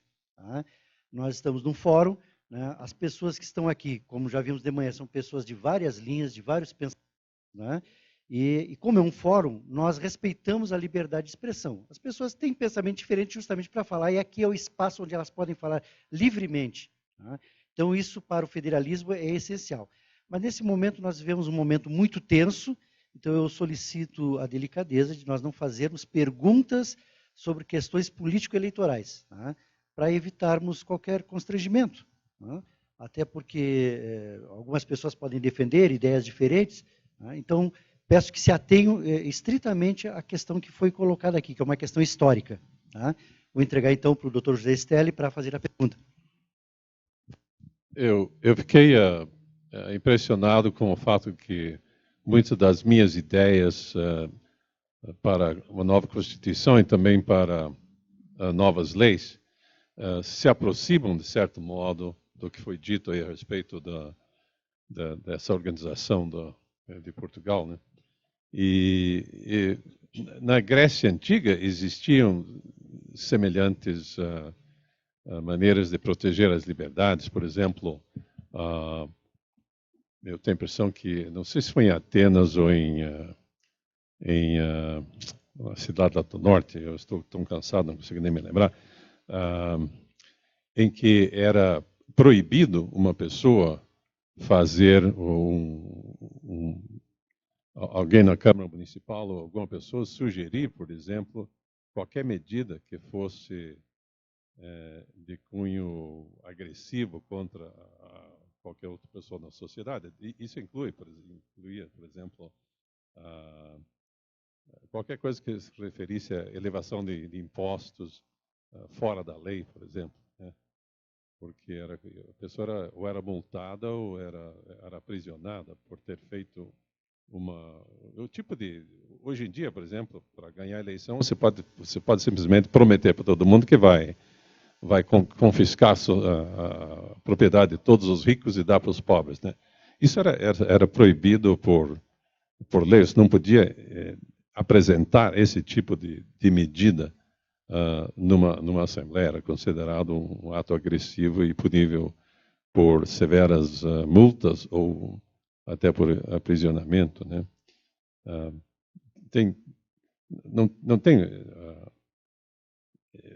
Eu não tenho tempo agora de explicar, por exemplo, certas ideias que eu tenho a respeito de como resolver isso ou apresentar novas ideias. Mas só um exemplo, por exemplo. Eu penso que nenhuma pessoa deve ir para uma academia militar sem antes ter sido soldado, antes ter passado por um ano, né, pela experiência de ser soldado. Ninguém deve comandar ninguém sem antes ter passado por aquela experiência. Número 2, por exemplo, eu tenho essa ideia que me parece compatível com o que foi dito, que o ano deve ser dividido em 4, né, o ano legislativo dividido em 4 pedaços, e na primeira semana de cada quarto, o legislador não devia estar lá na Câmara, falando ou legislando. Ele deveria estar trabalhando numa profissão de preferência humilde, né? Digamos, trabalha na construção. No outro quarto ele vai trabalhar num banco, por exemplo, saber o que está acontecendo com os bancários. Né? E assim por diante, né? No terceiro quarto, durante uma semana, vai com os lixeiros catar lixo para saber o que é aquilo. Então, para ninguém se alienar do povo, né? Para dar uma aproximação entre o legislador, entre o governante, todas essas pessoas, isso seria, inclusive, o próprio presidente deveria fazer isso. Isso é uma ideia que eu tenho. Né? Parece estranho, mas para mim não é. Eu acho que é assim que um país devia ser governado. Só queria que o que o senhor colocou é o grande desafio que nós temos hoje. Né? Quer dizer, como é que nós vamos garantir as nossas liberdades, garantir o Estado, evidentemente, mas assim é preciso voltar a pensar seriamente nessa questão. O que me interessa aqui é, de fato, mostrar que, historicamente, nós já tivemos um modelo, porque fala-se muito do modelo americano, né? Mas os Estados Unidos não tinham o que o Brasil tinha. O Brasil tinha instituições e tinha uma estrutura funcionando. Isso foi completamente destruído. O americano, de fato, construiu do nada. Você não tem nada, fica fácil. Agora, eles tiveram uma vantagem enorme, quer dizer, que é aquela ideia do diálogo que a doutora Fabiana colocou hoje de manhã. Vamos sentar, vamos reunir, vamos conversar e vamos ir aplainando as ideias. Vai chegar um momento que aquilo depura, percebe? Não é simplesmente uma imposição de notáveis, eu também sou radicalmente contra isso, porque senão nós vamos continuar simplesmente repetindo um modelo que já deu errado.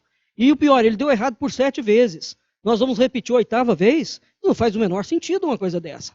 E mais, nessa repetição do modelo dos notáveis, o que nós vamos continuar fazendo? Nós vamos continuar mentindo sobre a nossa história? Essa história é nossa. Nós fazemos parte da coroa portuguesa. A alienação brasileira é tão grande, você fala assim, quais eram os reis do Brasil? Os reis do Brasil foram só Dom João VI, ou no máximo, Dom Pedro I, Dom Pedro II. Não, nós tivemos todos os reis de Portugal, porque nós éramos a mesma nação até 1822. Todos os reis de Portugal eram nossos reis. Esse é o ponto. Não é? Quer dizer, então, é preciso retomar. Ninguém questiona que o Brasil tem que ser refundado. Ninguém. Isso é um ponto passivo, eu penso. Não é? Agora, como que nós vamos fazer isso? Nós vamos continuar simplesmente jogando um tapetão em cima do negócio? E por quê? Qual é o critério? Quem é que determinou esse critério? Não seja José Bonifácio. Por que nós não podemos recuar no plano histórico? E não é só no plano histórico, não. Dentro das academias brasileiras, a maior parte das teses que são defendidas no máximo até o século XVIII. Sabe por quê? Porque o brasileiro simplesmente não lê português arcaico. O brasileiro não lê manuscrito. O sujeito que fala da história de Portugal e não consegue ler um texto do século XV, ele não tem a menor capacidade para defender tese, nem de mestrado. Portanto, não é possível que a ciência da paleografia não entre dentro dos currículos oficiais, no mínimo de história, de diplomática. Essa é uma das razões pelas quais nós não conseguimos. Nós não lemos os nossos documentos. Eu leio documento até o século XV.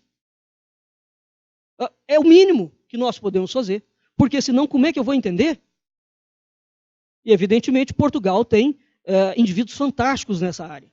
Aqui no Brasil, é o professor Franklin, que é o cara que, junto com pesquisadores portugueses, trouxe a paleografia para o Brasil. E a muito custo.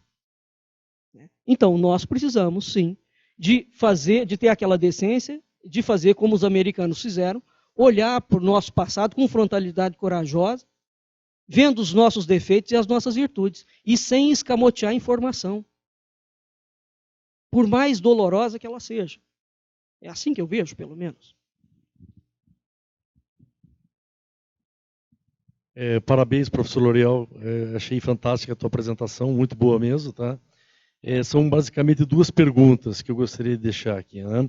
Primeiro, o que o Dom Pedro I e José Bonifácio ganharam com essa mudança, né? Como você explicou, em primeiro. E segundo, qual foi o legado para o país deixado com essa, ou seja, desconstrução histórica, né? Que foi o que basicamente você montou lá desde o começo até o final. Veja, se você pensar que o Dom Pedro I era o herdeiro presuntivo da casa monárquica portuguesa, nós não encontramos nenhuma lógica. No alto golpe que ele dá um alto golpe. Agora, é claro que isso tem explicação. Eu estou montando um trabalho, mas resumidamente é o seguinte: a maçonaria, quando Dom João vem para o Brasil, é preciso entender o seguinte: Portugal era o maior império cristão do mundo, em termos de imagina só isso em termos de extensão territorial. Portugal tinha o Portugal continental na Europa, o Portugal nas Américas, o Portugal na África, o Portugal na Índia. Então, Portugal era o maior império cristão do mundo.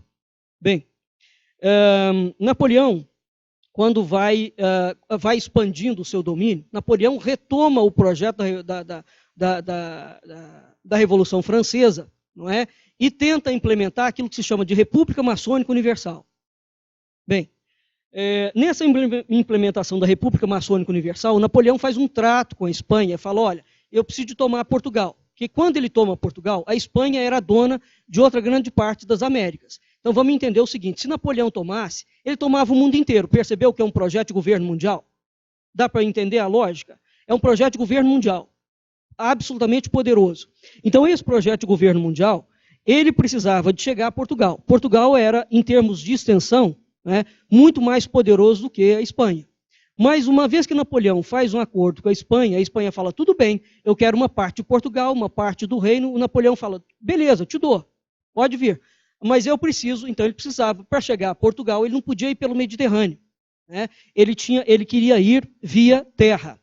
Tanto é que Junot está entrando em Lisboa, a coroa está indo embora pelo Tejo do outro lado, tutorado pela marinha inglesa.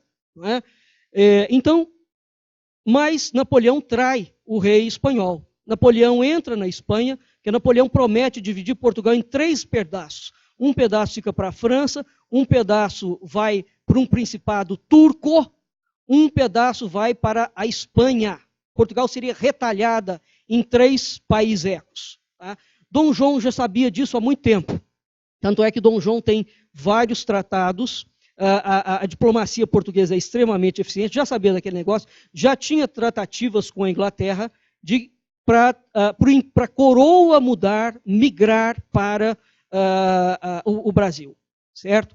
Bem, então quando Napoleão está passando pela Espanha, ele trai a coroa espanhola e ele aprisiona o rei da Espanha. Então Napoleão tomou posse da coroa espanhola.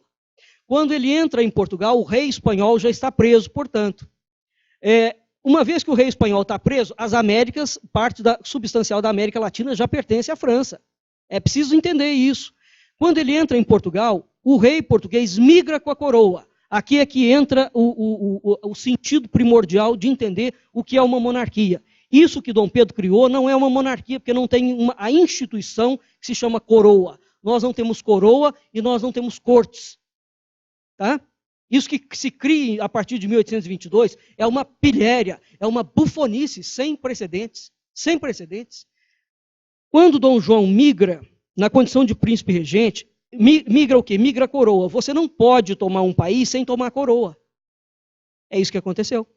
Então a coroa migrou, Napoleão entra lá, ele só encontra terra, porque a estrutura da coroa não está. Bem, ficam ali os nobres portugueses lutando, com auxílio da Inglaterra, joga Napoleão para fora. Mas Dom João não tinha a ideia de voltar para Portugal. Tanto é que os diálogos que ele tem com os ministros é extremamente causticante. Dom João sabe que Dom Pedro não é flor que se cheire. E ele questionava, falava: bom, explodiu um movimento revolucionário que está derrubando todas as monarquias na Europa. Como é que nós vamos fazer? E a Inglaterra começou a fazer uma série de coisas absolutamente incorretas, imorais, e surrupiar Portugal. Surrupiar Portugal de cabo a rabo. né? E, evidentemente, que a nobreza portuguesa começou a pressionar Dom João em relação a isso, né? Dom João fica num dilema, porque ele fala, o que eu faço? Se eu ficar no Brasil, eles vão arrebentar com Portugal e vai chegar aqui. Se eu for para Portugal, o Brasil ficará desassistido e eu corro o risco do Pedro me trair. E os ministros dele acabam, junto com ele, decidindo que o ideal era voltar para Portugal. Porque aí nós só vamos entender a figura de Dom João. Existe uma historiadora portuguesa chamada Alice Lázaro. Essa mulher é a maior especialista na história da família real portuguesa. Dom José, Dona Maria I, Dom João VI e todos os filhos dele. Alice Lázaro. Alice Lázaro está fazendo uma recolha documental, já lançou inúmeros livros em relação à figura de Dom João e de Dona Maria I, que são os dois grandes reis judiados pela historiografia nacional. Por quê? Porque foram os dois monarcas que lidaram diretamente com o processo da maçonaria, que entrou em Portugal arrebentando. Então você tem a maçonaria francesa e você tem a maçonaria inglesa. A explicação é complexa. Você me fez uma pergunta simples, mas a explicação é complexa. Está entendendo? Então, Dom Pedro, resumidamente, vou te responder. Por que Dom Pedro quer fazer isso? Ele dá um golpe em Portugal e depois ele se elegeria o imperador de toda a Ibéria. Ele faria o processo inverso. Ele ia voltar a Portugal, anexar Portugal como colônia, ia voltar para a Espanha e anexar a Espanha como colônia. Esse era o projeto da maçonaria. Não deu certo. Bem, então, José Bonifácio entra dentro dessa tamoia. José Bonifácio é maçom carbonário. Ele já veio para o Brasil para dar conta e cabo e fim do projeto que estava sendo urdido há muito tempo. E aqui eu faço uma diferença, faço uma ressalva fundamental entre a maçonaria brasileira e a maçonaria americana. José Bonifácio foi discípulo do homem mais sábio da sua época. Chamava-se Abade Correia da Serra. O Abade Correia da Serra era amicíssimo do presidente americano Thomas Jefferson. Muito bem. Era tão amigo que até hoje, quem vai à Virgínia, nos Estados Unidos, tem um quarto com o nome Abade Correia da Serra. O Abade era hóspede ilustre, amicíssimo de Thomas Jefferson. Quando a maçonaria brasileira foi pedir apoio à maçonaria americana falou que não, porque a maçonaria brasileira não é séria. Isso já diz muita coisa, não é? Pois muito bem. Qual foi o legado que nós tivemos? Em termos administrativos, a pergunta é, legado em que aspecto? A nossa história é uma fraude. Criou-se a cultura do patrimonialismo. Nós conseguimos construir uma elite corrupta como nunca houve. Há alguma coisa boa? Há. Agora, em termos político-administrativos, sinceramente, não vejo nenhum. Tudo isso que nós estamos tentando construir agora, nós tínhamos. Nós tínhamos. Foi tudo desmontado. E o pior é o seguinte, os caras desmontaram, eles não conseguiram remontar nada no lugar. Eles só conseguiram destruir. Mas é uma visão minha, como filósofo da história, percebe? Administrativamente falando, eu acho que isso é péssimo o legado. Professor, o senhor poderia fazer um paralelo entre como é que foi esse sistema, né, do Império Espanhol aqui na América Latina, comparando com o de Portugal, como é que funcionava? E esse sistema, até quando durou em Portugal, ainda funciona desde a República ou não? Não. Há diferenças brutais entre a coroa portuguesa e a coroa espanhola. Embora a rainha Dona Isabel, né, Isabel de Aragão, ela tentou criar uma mínima coordenação de legislação. Durante o período em que as duas coroas foram unidas, que foi o período da dinastia dos Áustrias, né, que durou até 1640, que foi quando é entronizado o primeiro rei da dinastia de Bragança, que é Dom João IV, por que o Brasil não sofreu muito? Porque houve um acordo entre a nobreza portuguesa e a coroa espanhola de que as leis da coroa portuguesa seriam respeitadas. Então, os Filipes respeitam isso, embora eles tentam avançar um pouco ali. Mas esse período nos trouxe muitos problemas. Porque a coroa, como eu falei anteriormente, havia um modus operandi do direito consuetudinário português, dos foramentos, etc. Tal. E os espanhóis começaram, porque eram as duas coroas, a avançar em certos territórios e queriam obter determinados privilégios. Né? Agora, a forma como a Espanha tratava as suas colônias, a Espanha teve colônia. A Espanha teve, porque era. Qual é a definição básica de colônia? Colônia é uma área em que você tem um sistema político-administrativo, jurídico diferente. Então, uma era a lei que regia a Espanha, outra era a lei que regia os domínios do lado de cá. Embora, num determinado momento, a própria coroa espanhola tivesse feito uma relativa unificação. Tá? Mas isso não é o caso que se aplica ao Brasil. O Brasil não teve uma diferenciação legal, nem político-administrativa. Não estou dizendo que a administração foi fantástica, percebe a diferença? Não estou aqui tecendo loas a Portugal, não. Portugal teve mão muito pesada em muito momento, mas é preciso falar o que é o correto. Então, acho que são administrações completamente diferentes. No que diz respeito a segunda pergunta que o senhor me fez foi a permanência do sistema. Não. Portugal depois quando Dom Pedro I faz a estrutura, cria a estrutura constitucionalista em Portugal, que ele coloca a rainha Dona Maria II, que é a filha dele, que se torna regente da coroa, ali nós já começamos a ver um debacle.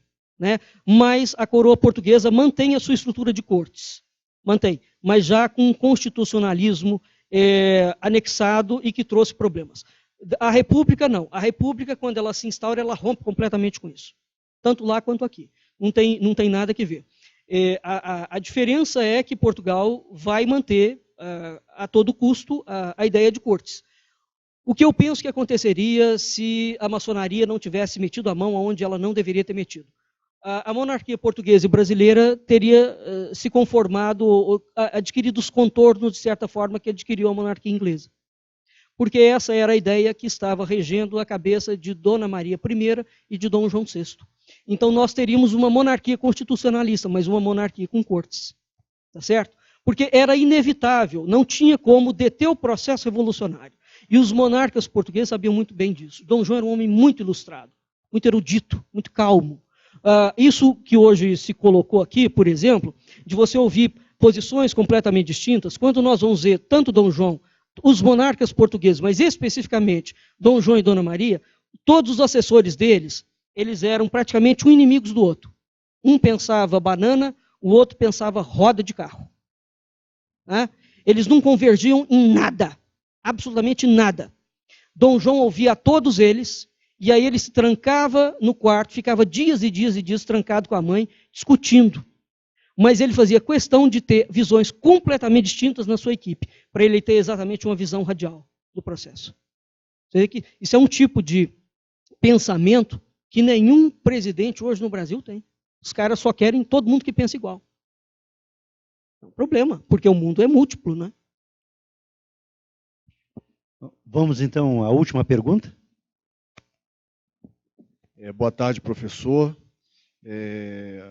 Eu vi o senhor explanando sobre os templários e o sistema de crédito do caminho da Rota da Seda, né, que deu origem aos primeiros sistemas de crédito.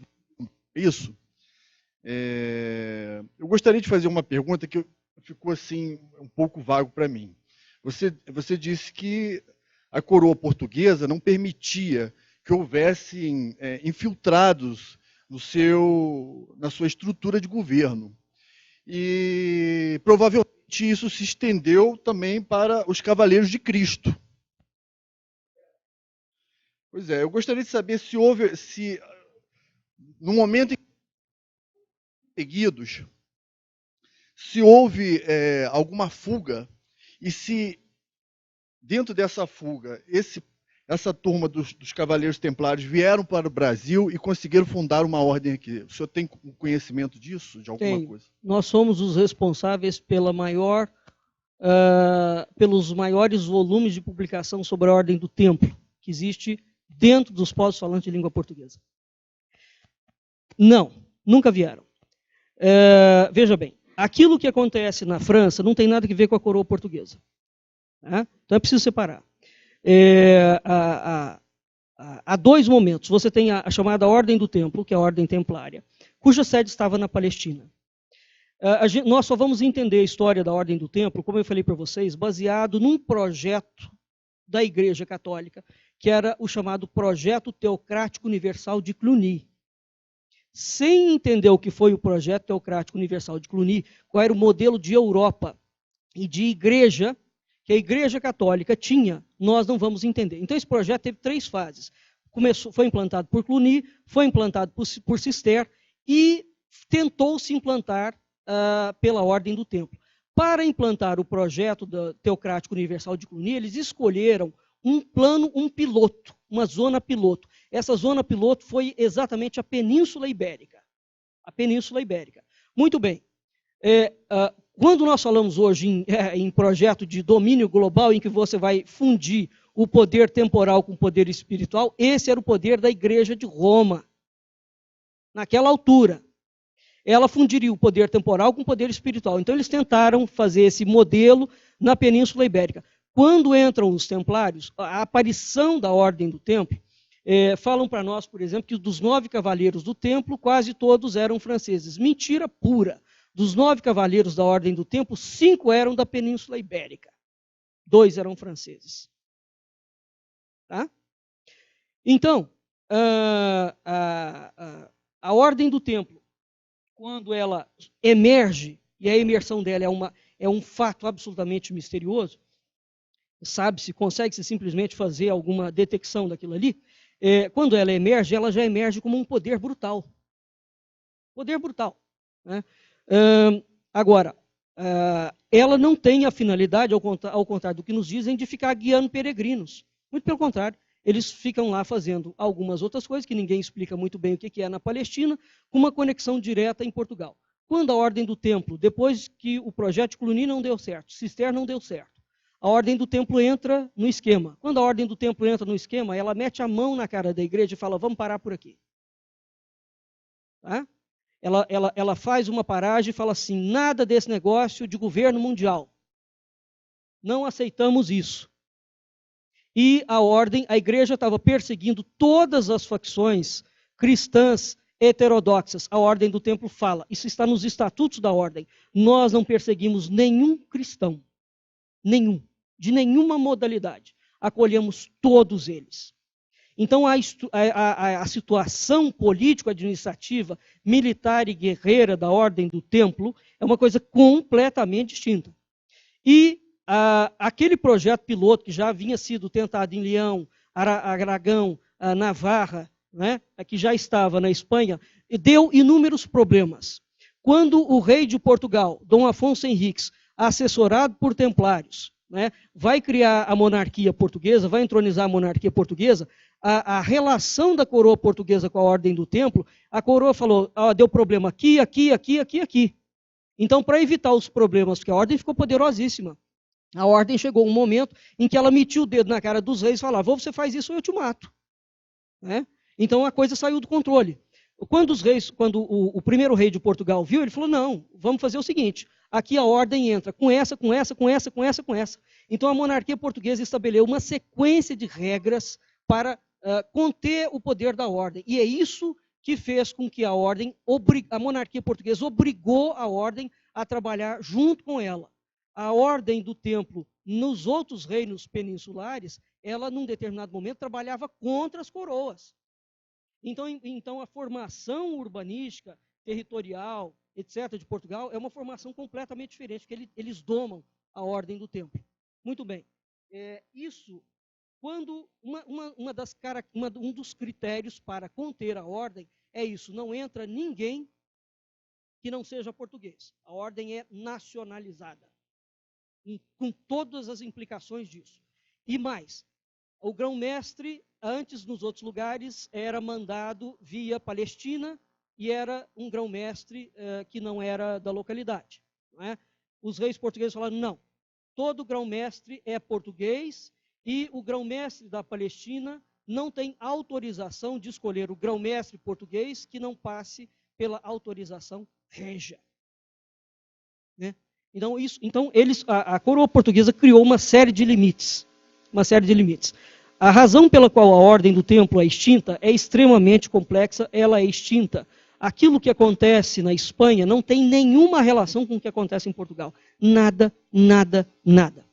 Aí você pergunta, alguns templários franceses foram para Portugal? Foram. Eles foram acolhidos dentro de Portugal, não em cargos. Não em cargos. Tá? Não. Para o Brasil não veio. Para o Brasil só vieram indivíduos relativos à ordem de Cristo, depois que um frei Jerônimo reformulou a regra da ordem no período de Dom João III. E nós temos exatamente toda essa movimentação. Por quê? O frei Jerônimo, um frei espanhol, reformulou a ordem para atender a certos critérios do Concílio Tridentino. Quando foi feita essa reformulação, o frei Jerônimo praticamente acaba com a ordem do templo. Isso é um golpe terrível na coroa portuguesa. Uma das razões pelas quais a coroa entra em processo de decadência é porque a ordem é suprimida. Tá? E quem faz isso é o frei Jerônimo de Lisboa. Muito bem. O frei Jerônimo, portanto, ele chega para os membros da ordem e fala, bom, eu vou reformular os estatutos da ordem, quem quiser permanecer dentro da ordem reformulada pode permanecer em clausura e em silêncio. Vai estar preso e não vai poder falar com ninguém o resto da vida. Você aceita? Quem aceitou ficou preso em clausura. Quem não aceitou, saiu. Então, esses que saíram, eles criaram um tipo de literatura. Uma dessas literaturas, uma dessas obras, chama-se A Lusitânia Transformada.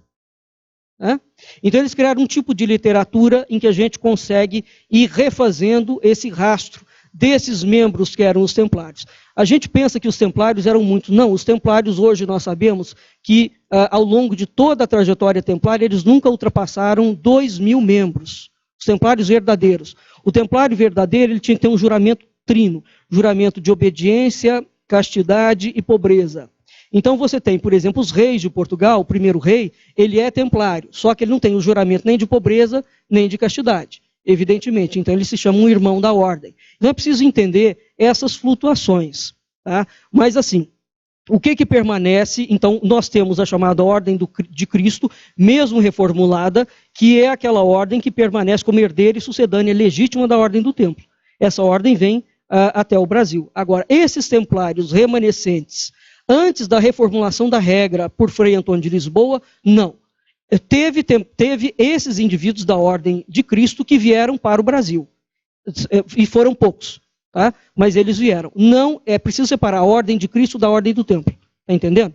Aquele movimento que aconteceu na França, não, ele não chegou aqui.